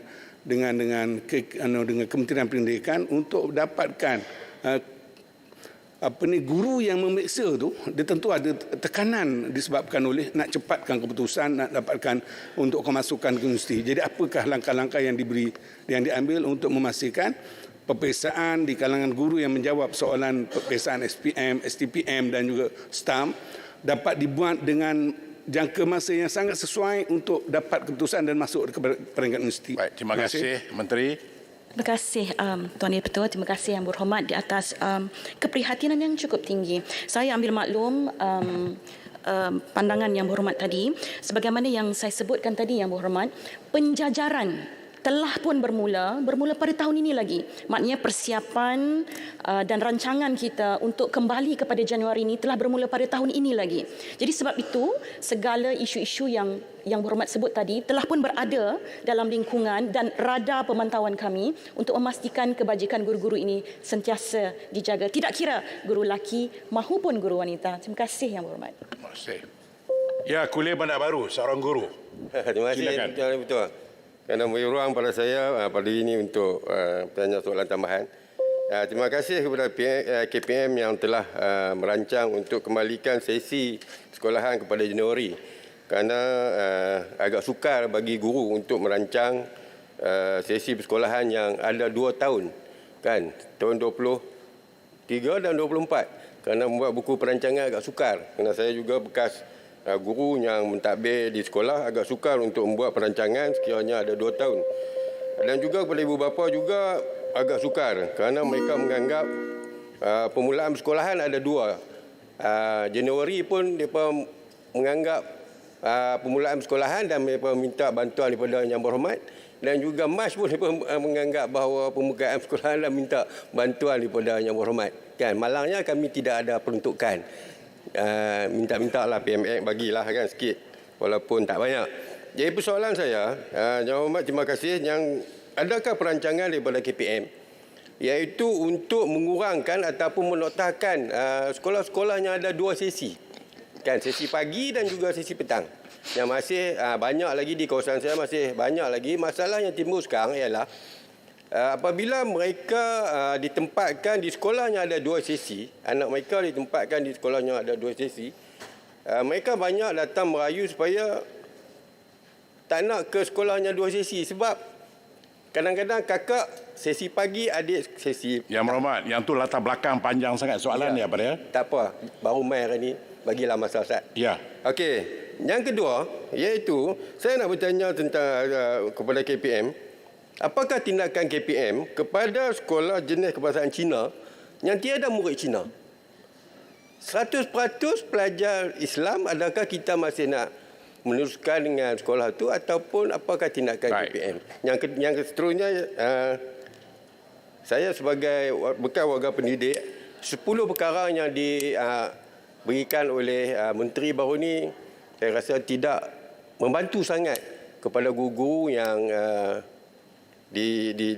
yang masih lagi mendidik anak-anak didik kita di sana.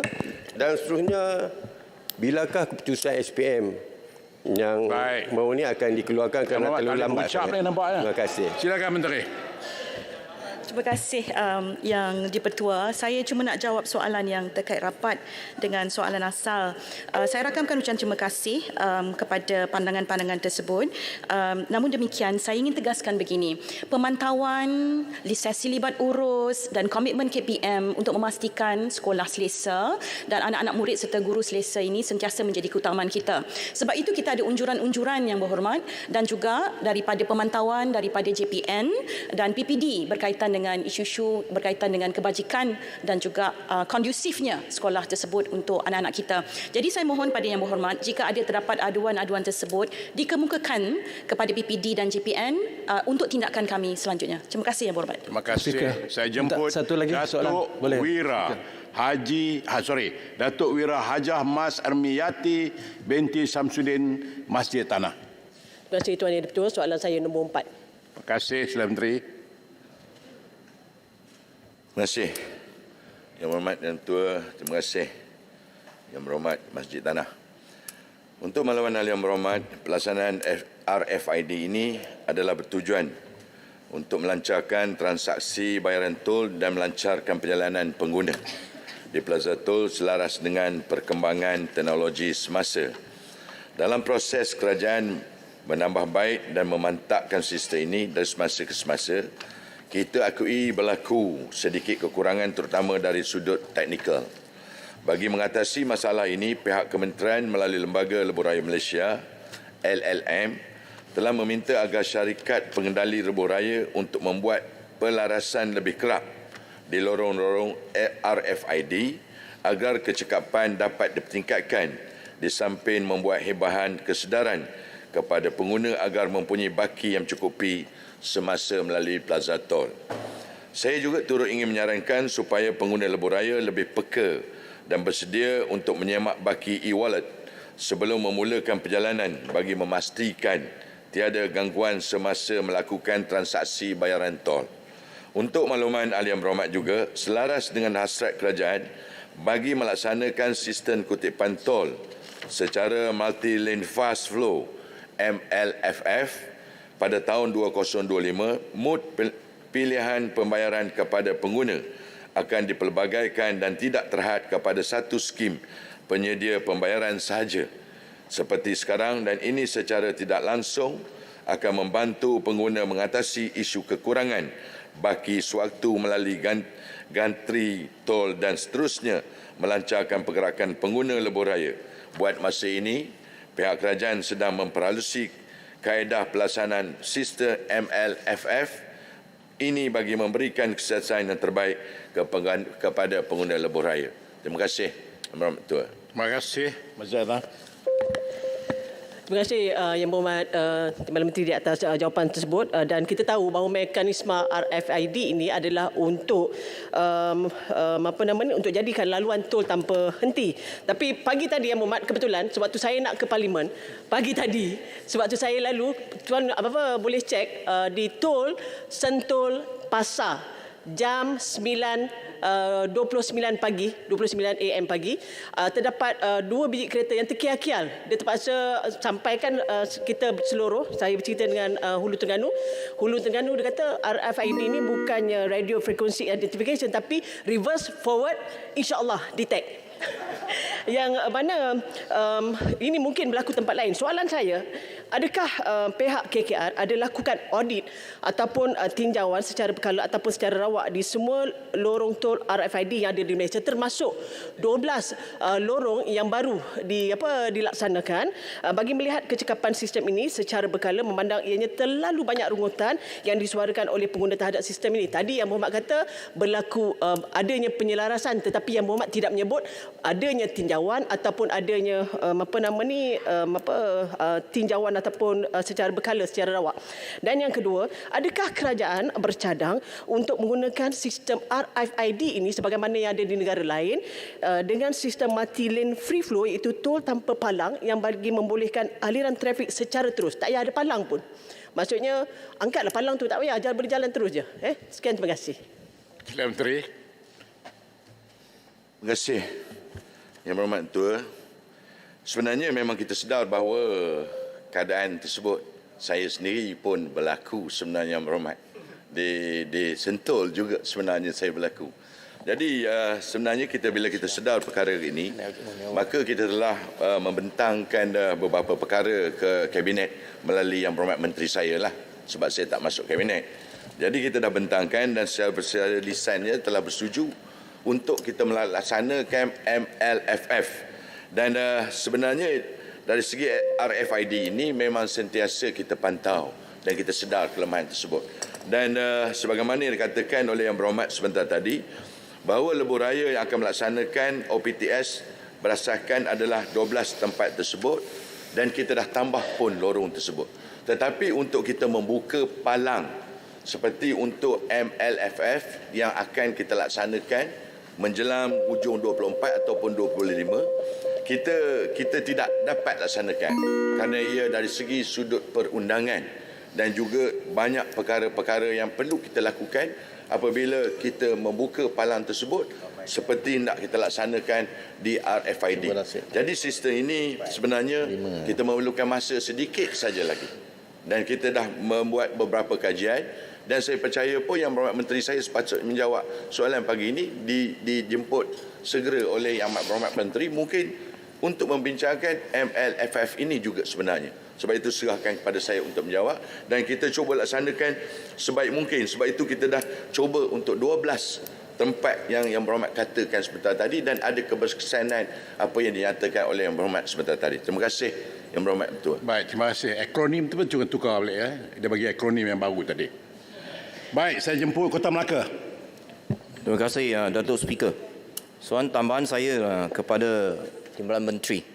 Kita lihat di Malaysia highway, Datuk Speaker, kita ada Touch and Go, ada Smart Tag, sekarang ada RFID. Bolehkah kita selenggarakan supaya hanya ada satu? Kalau kita lihat di luar negara, mereka hanya ada satu saja. Tapi di Malaysia ni kita ada 3. Jadi bagi pengguna, mereka terpaksa sediakan 3. Itu satu beban yang berat kepada mereka. Adakah kerajaan ada rancangan supaya kita hanya ada satu sistem dan dia dapat menyelesaikan masalah kesesakan juga? Sebab hari ini kita semua pakai cashless, tak pakai wang tunai lagi untuk bayar. Semua pakai sistem. Bolehkah kita kerajaan segerakan supaya kita hanya satu sistem saja untuk semua pengguna? Sekian, terima kasih. Menteri. Terima kasih Yang Berhormat Masjid Tanah. Sebenarnya apa yang saya nyatakan Kota Melaka. Kota Melaka. Apa yang saya nyatakan. Teringat Masjid Tanah, nampak? Ya. Baik, silakan. Kini dan selamanya. Lepas raya. Lepas raya juga. Macam Yang Berhormat Yang Tua. Sebenarnya Yang Berhormat Kota Melaka, Ini yang saya nyatakan kepada Masjid Tanah sebentar tadi. Menjelang 24 atau ujung 24 ataupun awal 25. Kita akan laksanakan serentak. Tidak ada lagi penggunaan 3 perkara yang dinyatakan oleh Yang Berhormat sebentar tadi.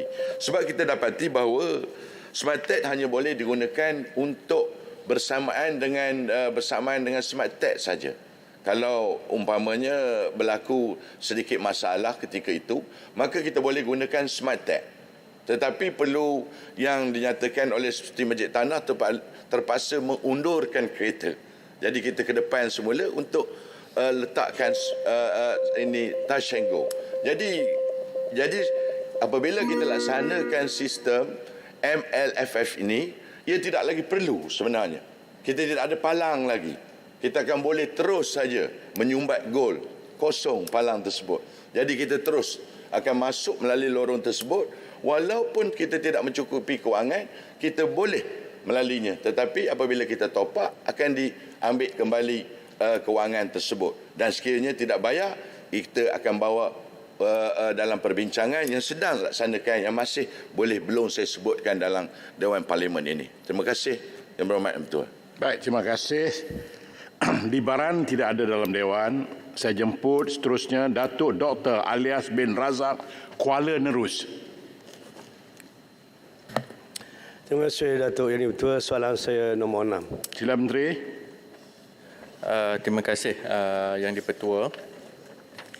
Untuk makluman Ahli Yang Berhormat, Kementerian Pembangunan Kerajaan Tempatan KPKT sedang merancang pembinaan rumah belia madani ataupun RBM di kawasan Lembah Kelang.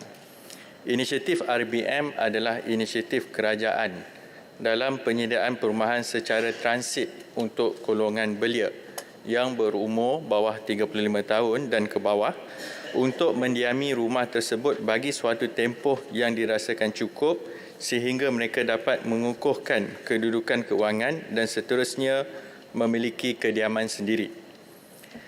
Cadangan pembinaan RBM Rumah Belia Madani adalah melalui perjanjian usaha sama awam swasta bagi memastikan kerajaan mendapat manfaat sepenuhnya dengan pembangunan RBM tanpa mengeluarkan sebarang peruntukan melalui kaedah subsidi silang. Menerusi kaedah ini, pemaju akan membangunkan rumah mampu milik dengan tawaran harga RM300,000 kepada rakyat. Melalui keuntungan hasil jualan ini, pemaju seterusnya akan membina sebanyak RBM secara percuma iaitu pulangan timbal balik ataupun in-kind dengan izin kepada kerajaan. Ketika ini terdapat 3 cadangan projek RBM yang telah diterima oleh KPKT dan pada 24 Februari 2023, kerajaan telah mementerai perjanjian bersama syarikat BMG Global Sdn Bhd untuk membangunkan 1,048 unit RBM di Mukim Batu, Sentul. Ini merupakan 35% daripada keseluruhan 3,044 unit rumah yang akan dibina. Bagi 2 lagi projek RBM, pihak KPKT sedang meneliti dan memperhalusi cadangan yang diterima daripada pihak syarikat dari segi skop projek, kos projek dan sebagainya agar ianya memberikan pulangan yang menguntungkan kedua-dua pihak kerajaan dan swasta. Bagi perancangan yang masa akan datang dan juga untuk memperluaskan pelaksanaan RBM di seluruh negara, KPKT turut membuat permohonan peruntukan di bawah Rolling Plan keempat RPM4 untuk rancangan Malaysia ke-12. Sekian, terima kasih Datuk Yang Dipertua. Silakan Kuala Nerus. Terima kasih Datuk Yang Bertuah. Soalan tambahan saya. Terima kasih Yang Berhormat Menteri, Jemalah Menteri, jawapan yang diberikan dan saya memang menyokonglah usaha untuk meringankan beban kaum belia kita yang khususnya yang baru mula kerjaya di bandar. Cuma persoalannya ialah kerajaan sebelum ini pun sebenarnya telah melaksanakan rumah transit belia. Ini nama sekarang ni Rumah Belia Madani. Dulu rumah transit belia yang khusus juga di Lembah Kelang yang pada ketika itu diumumkan sebanyak membina 7,448 unit di Lembah Kelang. Persoalan saya, apakah perbezaan ataupun penambahbaikan yang telah dilaksanakan tentang antara rumah belia madani berbanding dengan rumah transit belia yang dilaksanakan oleh kerajaan terdahulu. Soalan yang kedua, adakah kerajaan bercadang untuk masa hadapan sekiranya ada belia yang berminat untuk rent to own, untuk memiliki rumah tersebut, akan dibolehkan disewa beli kepada mereka yang berminat dan yang berkelayakan. Terima kasih. Terima kasih Datuk Yang Pertua. Terima kasih kepada Yang Berhormat. Mungkin saya akan cuba bantu untuk spesifikkan yang dibangkitkan tadi. Kalau ikut pengumuman terdahulu, Januari 2018, mantan Menteri ketika itu dah umum, iaitu projek perumahan rumah transit belia ataupun My Transit.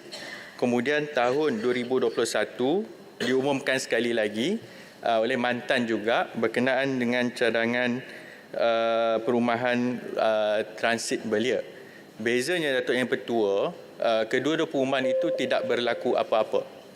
Sehingga sekarang memang kita tidak ada pun rumah transit belia yang diumumkan sebelum ini. Jadi sebab itu bila berlakunya peralihan kerajaan, kami merujuk kembali cadangan sebelum ini dan memahami mengapa perkara itu gagal dilaksanakan. Maka sebab itu pada Februari yang lepas, bila kita semak balik, maka kita perincikan lagi perjanjian dengan syarikat, iaitu kita sign untuk mereka penuhi syarat condition presiden dengan izin, iaitu syarat dahuluan, supaya syarikat juga memikul tanggungjawab memenuhi tuntutan untuk memulakan projek itu. Tapi gambarannya kerana CP itu kita bagi tempoh dalam 2 tahun ini untuk mereka selesaikan tanggungjawab di peringkat mereka sebelum sebarang pembangunan itu boleh dibuat. Jadi sebab itu cabaran kami sekarang ini, walaupun rumah transit ini ideanya dah mula sejak 2017-2018, masih tidak menjadi, insya-Allah kali ini kita cuba jadikannya. Terima kasih. Terima kasih. Baik, silakan. Terima kasih kepada Tuan Ketua, masih kepada Timbalan Menteri.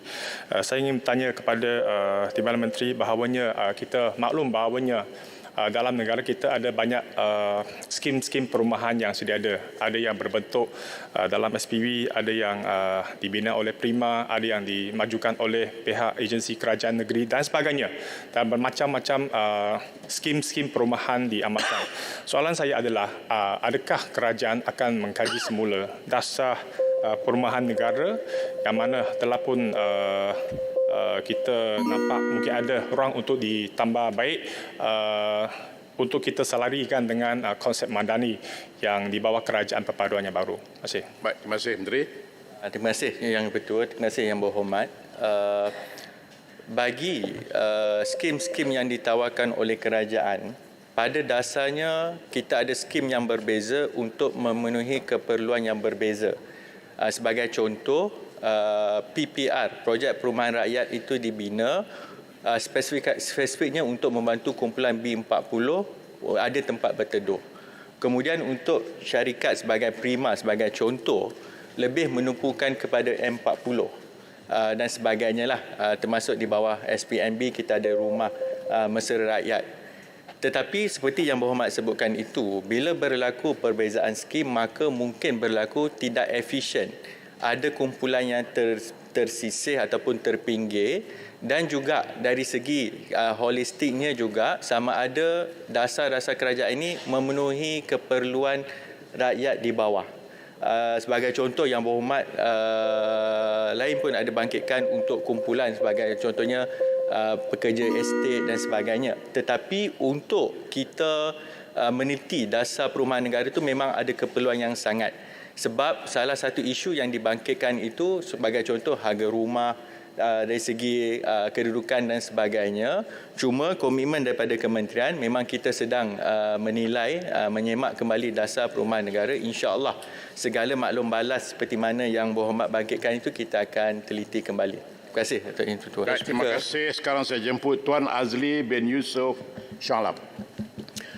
Terima kasih Yang di-Pertua. Soalan saya nombor 7. Sila Menteri.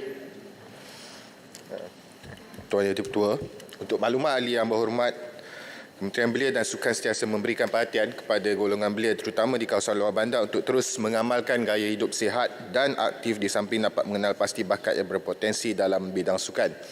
Bagi tujuan ini, kementerian telah mengambil langkah penting dengan memberikan nafas baru kepada program rakan muda dengan hasrat memperhebat gaya hidup positif dalam kalangan anak muda di Malaysia serta menyelahkan elemen pembentukan karakter belia di negara ini.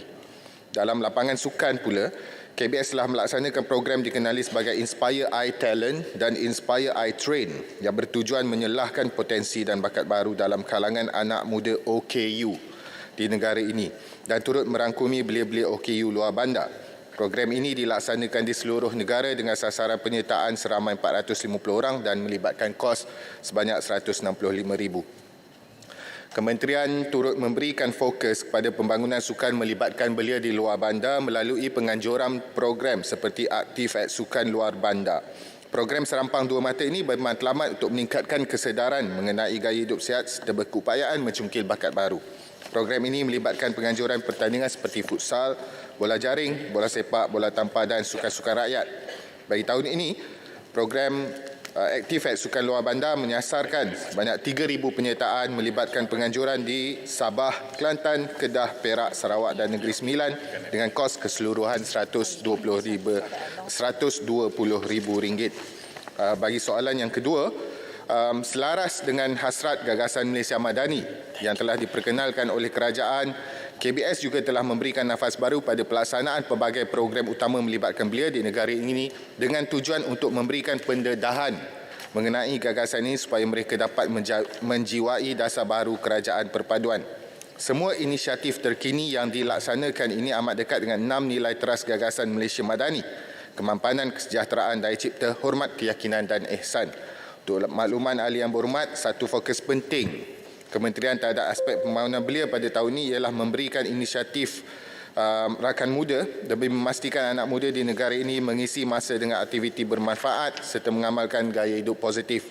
Bagi tujuan ini, Kementerian memperkenalkan 10 gaya hidup baru rakan muda seperti berikut: rakan aktif, rakan bumi, rakan demokrasi, rakan digital, rakan ekspresi, rakan litar, rakan mahir, rakan muzik, rakan niaga dan rakan prihatin. Selain itu, falsafah ataupun dasar Malaysia Madani ini turut diperkenalkan melalui program pendidikan demokrasi yang turut melibatkan baru-baru ini libat urus bersama dengan pemimpin-pemimpin muda daripada parti-parti pembangkang dan kerajaan serta sekarang ini sedang melalui dry run dengan izin yang melibatkan seramai lebih kurang 3,054 orang peserta sepanjang bulan ini. Kementerian bakal melancarkan program ini selepas sesi ujian ini dapat disempurnakan dengan dapatan yang dikumpul. Terima kasih. Shah Alam. Terima kasih Yang Berhormat Timbalan Menteri di atas jawapan yang telah diberikan. Saya yakin ianya akan dapat dilaksana dengan baik di atas semangat yang baru dan nafas baru yang diberikan itu. Cuma saya ingin menarik perhatian Yang Berhormat Timbalan Menteri berkenaan dengan kajian terkini skor indeks belia Malaysia berkaitan politik, kenegaraan dan demokrasi yang telah pun menurun daripada tahun 2022 berbanding dengan tahun 2021. Pada tahun 2022, indeks ataupun skor indeks belia Malaysia adalah 58.4%, iaitu menurun daripada 60.31% pada tahun 2021. Jadi tadi yang Berhormat Timbalan Menteri sebutkan tentang nafas baru ataupun kurikulum dan silibus baru yang diperkenalkan sesuai dengan gagasan Madani. Terima kasih dan tahniah di atas usaha tersebut.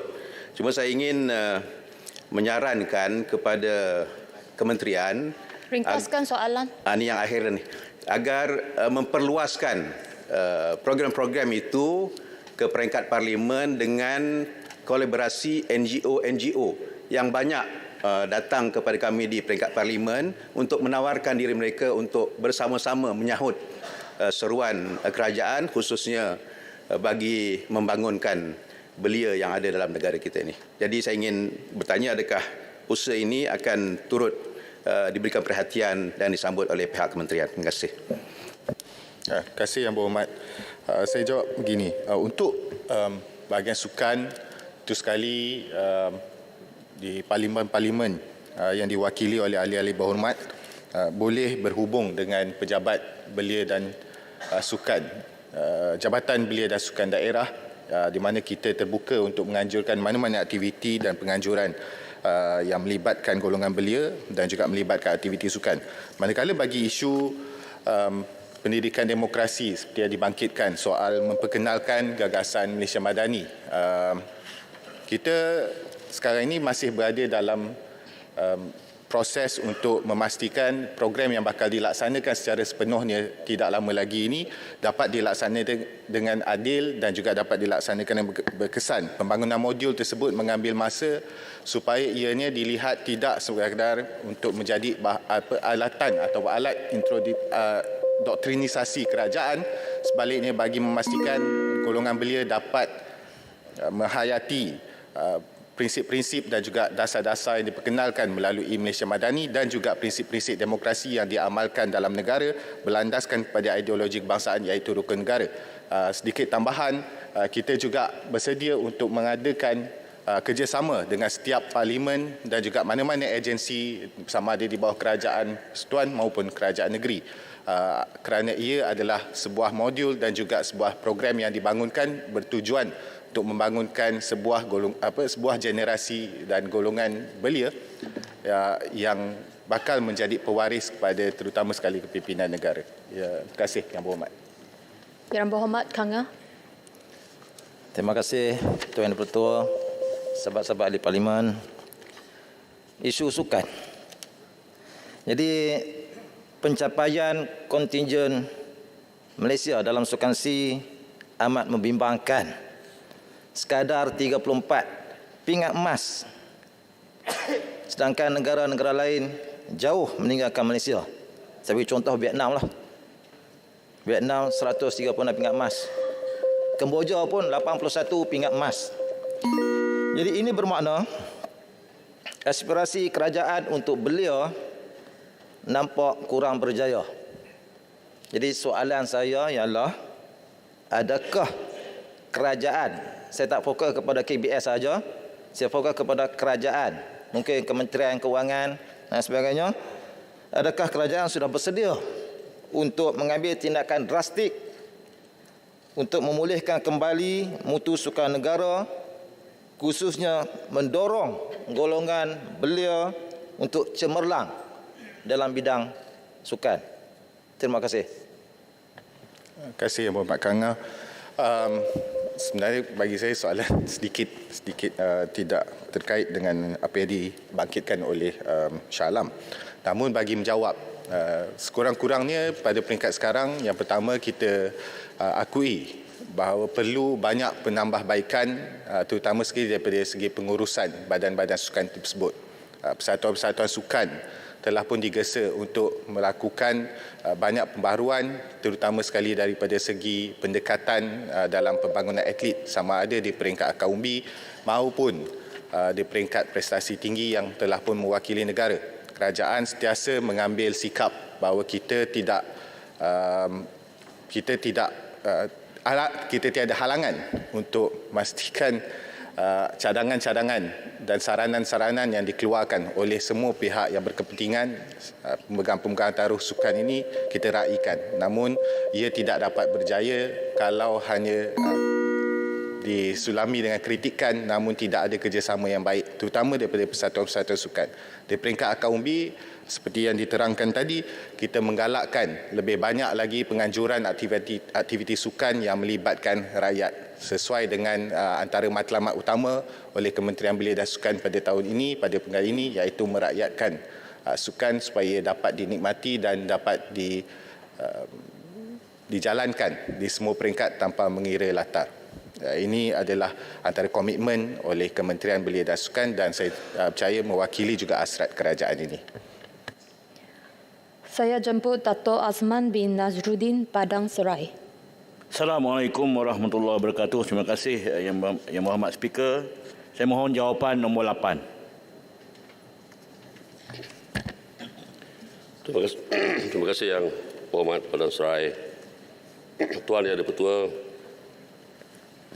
Pelan Tindakan Perpaduan Negara 2021 kepada 2023 merupakan pelan induk tindakan perpaduan bagi menterjemahkan dasar perpaduan negara dan rangka tindakan perpaduan negara 2021-2030 ke dalam bentuk program dan inisiatif bagi memperkasakan agenda perpaduan nasional melalui pelbagai usaha untuk membina dan mengukuhkan tapak integrasi yang lebih terancang dengan penglibatan pelbagai kementerian, agensi kerajaan, badan-badan bukan kerajaan, swasta dan masyarakat umum mengikut peranan dan fungsi masing-masing.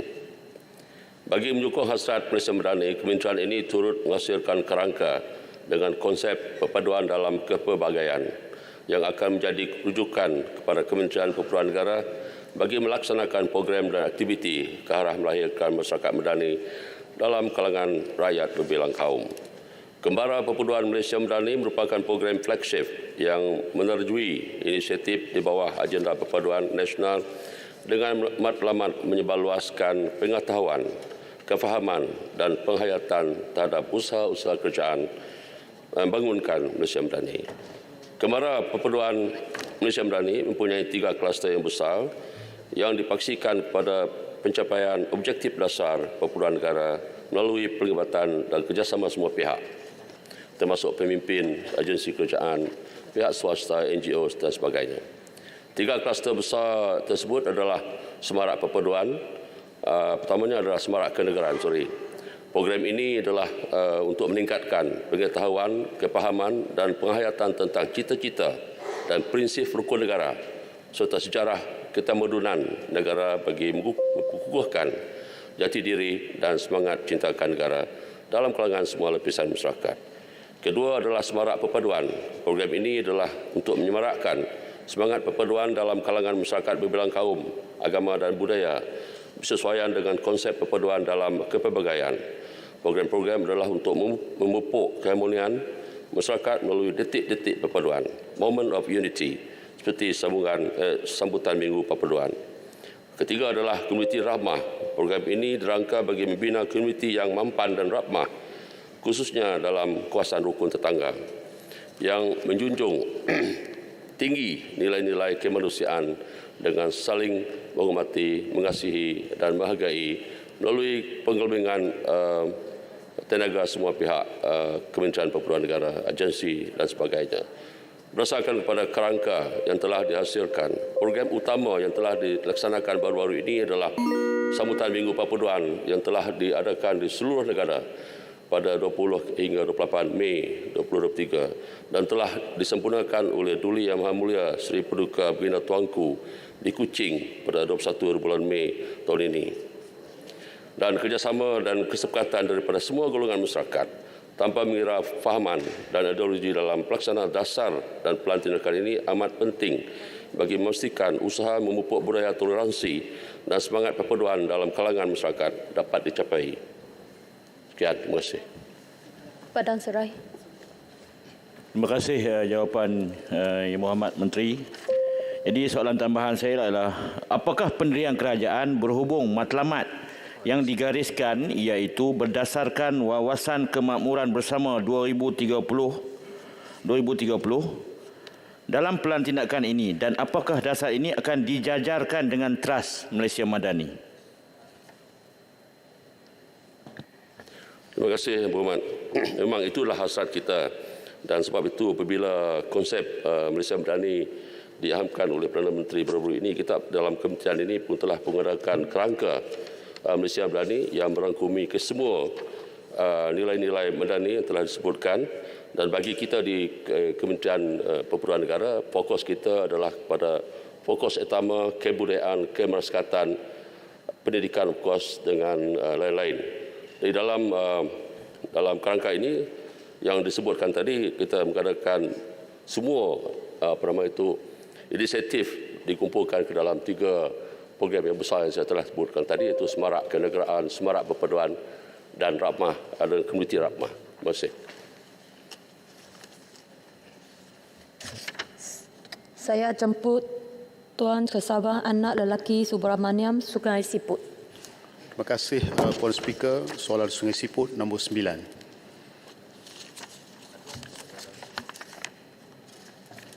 Terima kasih Muhammad. Terima kasih Tuan Dipertua. Bismillahirrahmanirrahim. Assalamualaikum warahmatullahi taala wabarakatuh. Puan Dipertua, untuk makluman, program caruman sukarela insentif suri ataupun iSuri telah dilaksanakan bagi memastikan golongan suri rumah yang berdaftar dalam Pangkalan Data Kemiskinan Nasional ataupun IKASI mempunyai simpanan persaraan untuk kesejahteraan hidup. Pencarum akan menerima sumbangan khas kerajaan sebanyak RM40 sebulan bagi setiap caruman sebanyak RM5 ataupun RM480 bagi caruman RM60 setahun.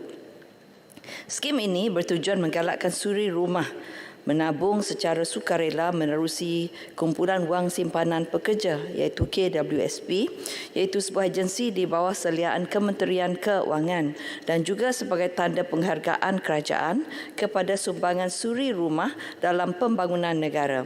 Berdasarkan data IKASI bermula 15 Ogos 2018 hingga 30 April 2023, sejumlah 489,780 ahli telah berjaya didaftarkan dalam iSuri. Daripada jumlah tersebut, seramai 331,521 atau 67.69% ahli telah membuat caruman dengan jumlah keseluruhan sebanyak 48.8 juta ringgit Malaysia. Sementara itu, program Skim Keselamatan Sosial Suri Rumah SKSSR di bawah Pertubuhan Keselamatan Sosial iaitu Perkeso, iaitu sebuah agensi di bawah seliaan Kementerian Sumber Manusia, telah berkuat kuasa mulai 1 Disember 2022. Skim ini diwujudkan bagi menyediakan perlindungan bencana domestik dan perlindungan keilatan kepada lebih 3 juta suri rumah. SKSSR akan memberi perlindungan bencana domestik kepada suri rumah yang mengalami kemalangan atau apa-apa insiden semasa melakukan urusan berkaitan rumah tangga dan melindungi suri rumah yang ditimpa penyakit atau keuzuran. Manakala Skim Keselamatan Sosial Pekerjaan Sendiri SKSPS pula diwujudkan untuk memberi perlindungan kepada individu yang menjalankan pekerjaan sendiri di bawah peruntukan Akta Keselamatan Sosial Pekerjaan Sendiri tahun 2017 dan turut dilaksanakan oleh Perkeso. Berdasarkan statistik yang diperoleh daripada Perkeso, antara 1 Disember 2022 sehingga 30 April 2023, seramai 175,999 suri rumah yang telah berdaftar di bawah SKSSR, manakala bilangan suri rumah wanita yang aktif mencarum di bawah kedua-dua skim SKSSR dan SKSPS mulai 1 Jun 2017 sehingga 30 April 2023 adalah seramai 6,301 orang. Terima kasih. Sungai Siput. Terima kasih Yang Berhormat Menteri di atas jawapan tadi. Saya mengucapkan terima kasih di atas pelbagai inisiatif bagi golongan wanita khususnya iSuri. Ia merupakan satu pengiktirafan kepada golongan suri rumah di atas pengorbanan dan sumbangan mereka kepada ahli keluarga dan pembangunan negara. Yang Berhormat Menteri, skim keselamatan sosial suri rumah di mana kerajaan mencarum RM10 sebulan dan setahun RM120. Manakala bagi iSuri pula KWSP di mana peserta perlu mencarum sebanyak RM5 sebulan dan setahun RM60.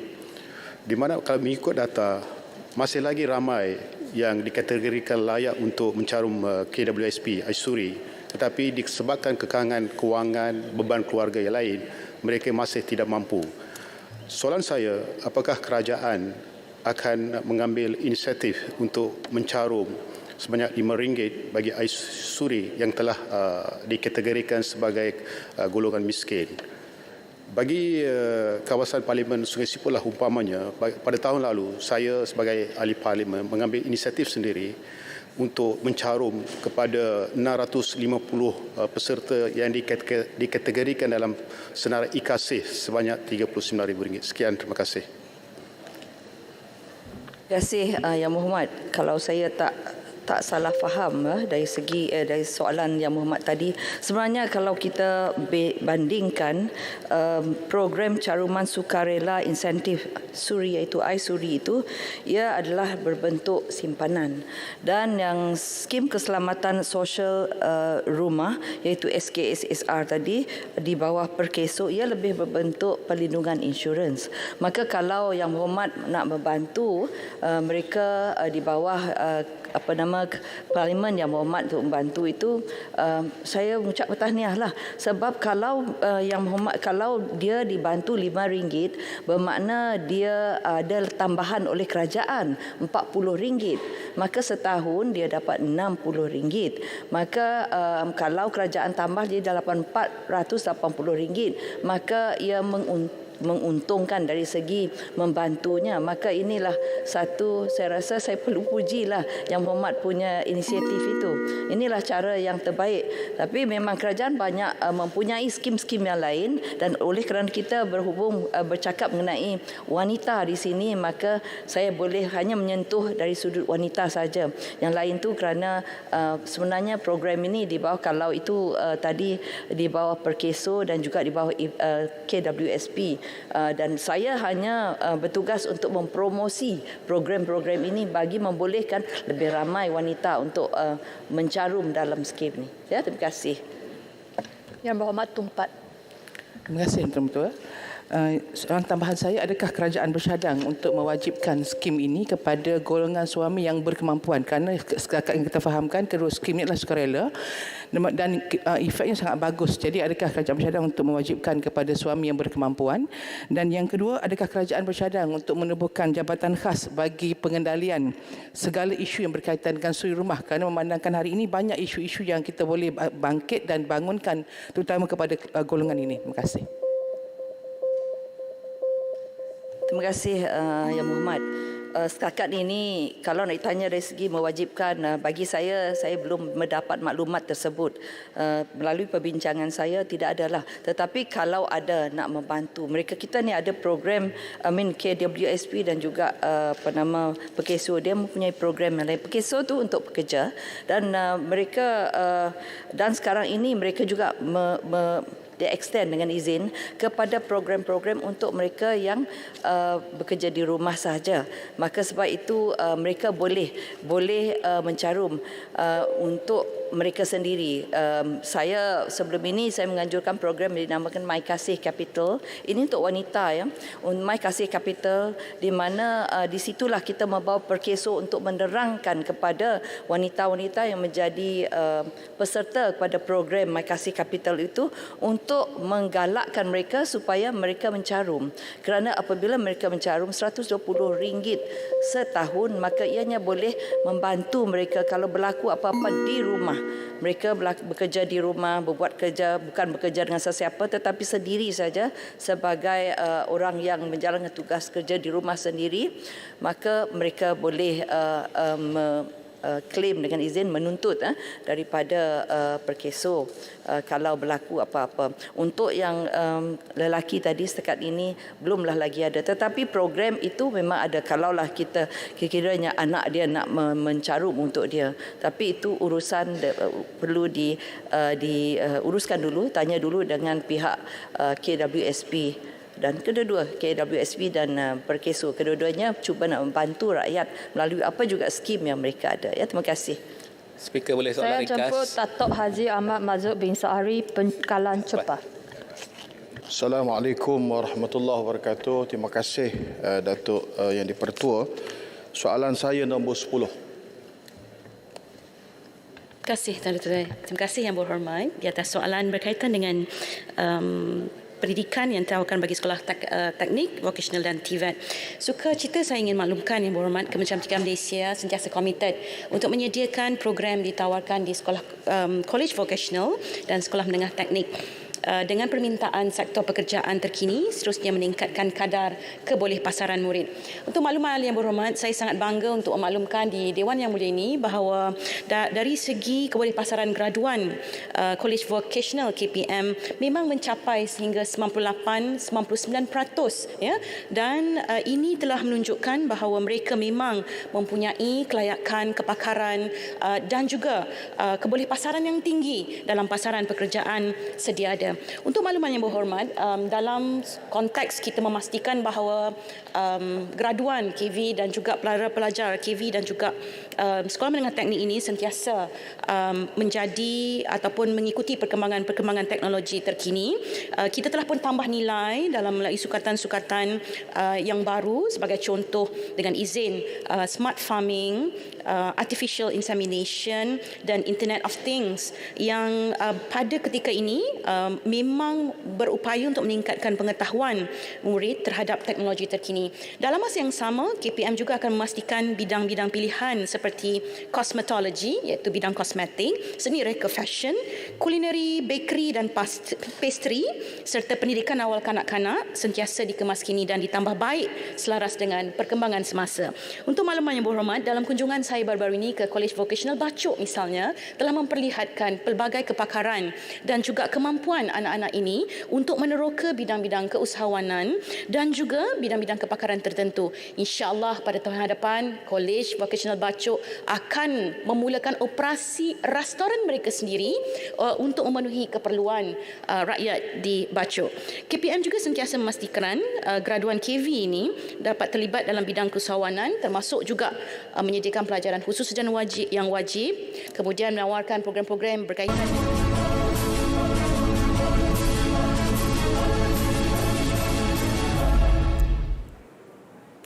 Assalamualaikum, salam sejahtera dan salam Malaysia Madani. Bagi anda yang baru saja menyaksikan kami, ketika ini sedang berlangsungnya pertanyaan-pertanyaan bagi jawab lisan yang diajukan oleh Ahli Parlimen Pangkalan Chepah dan dijawab oleh Menteri Pendidikan Yang Berhormat Fatina Siddiq.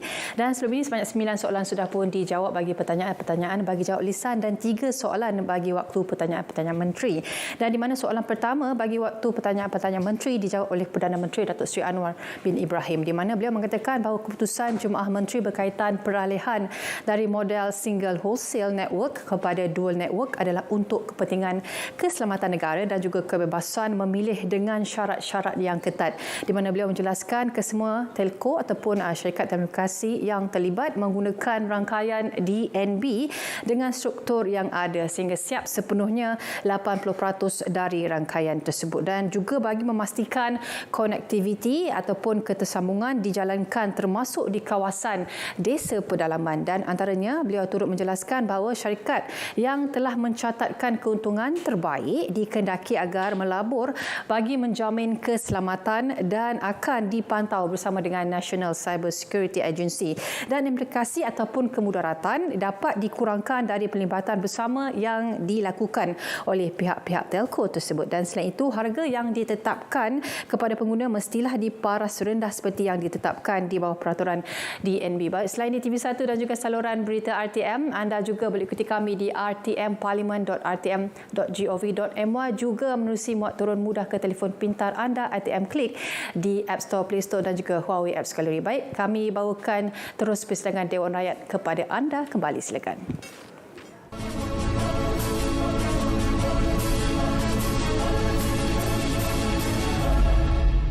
Memenuhi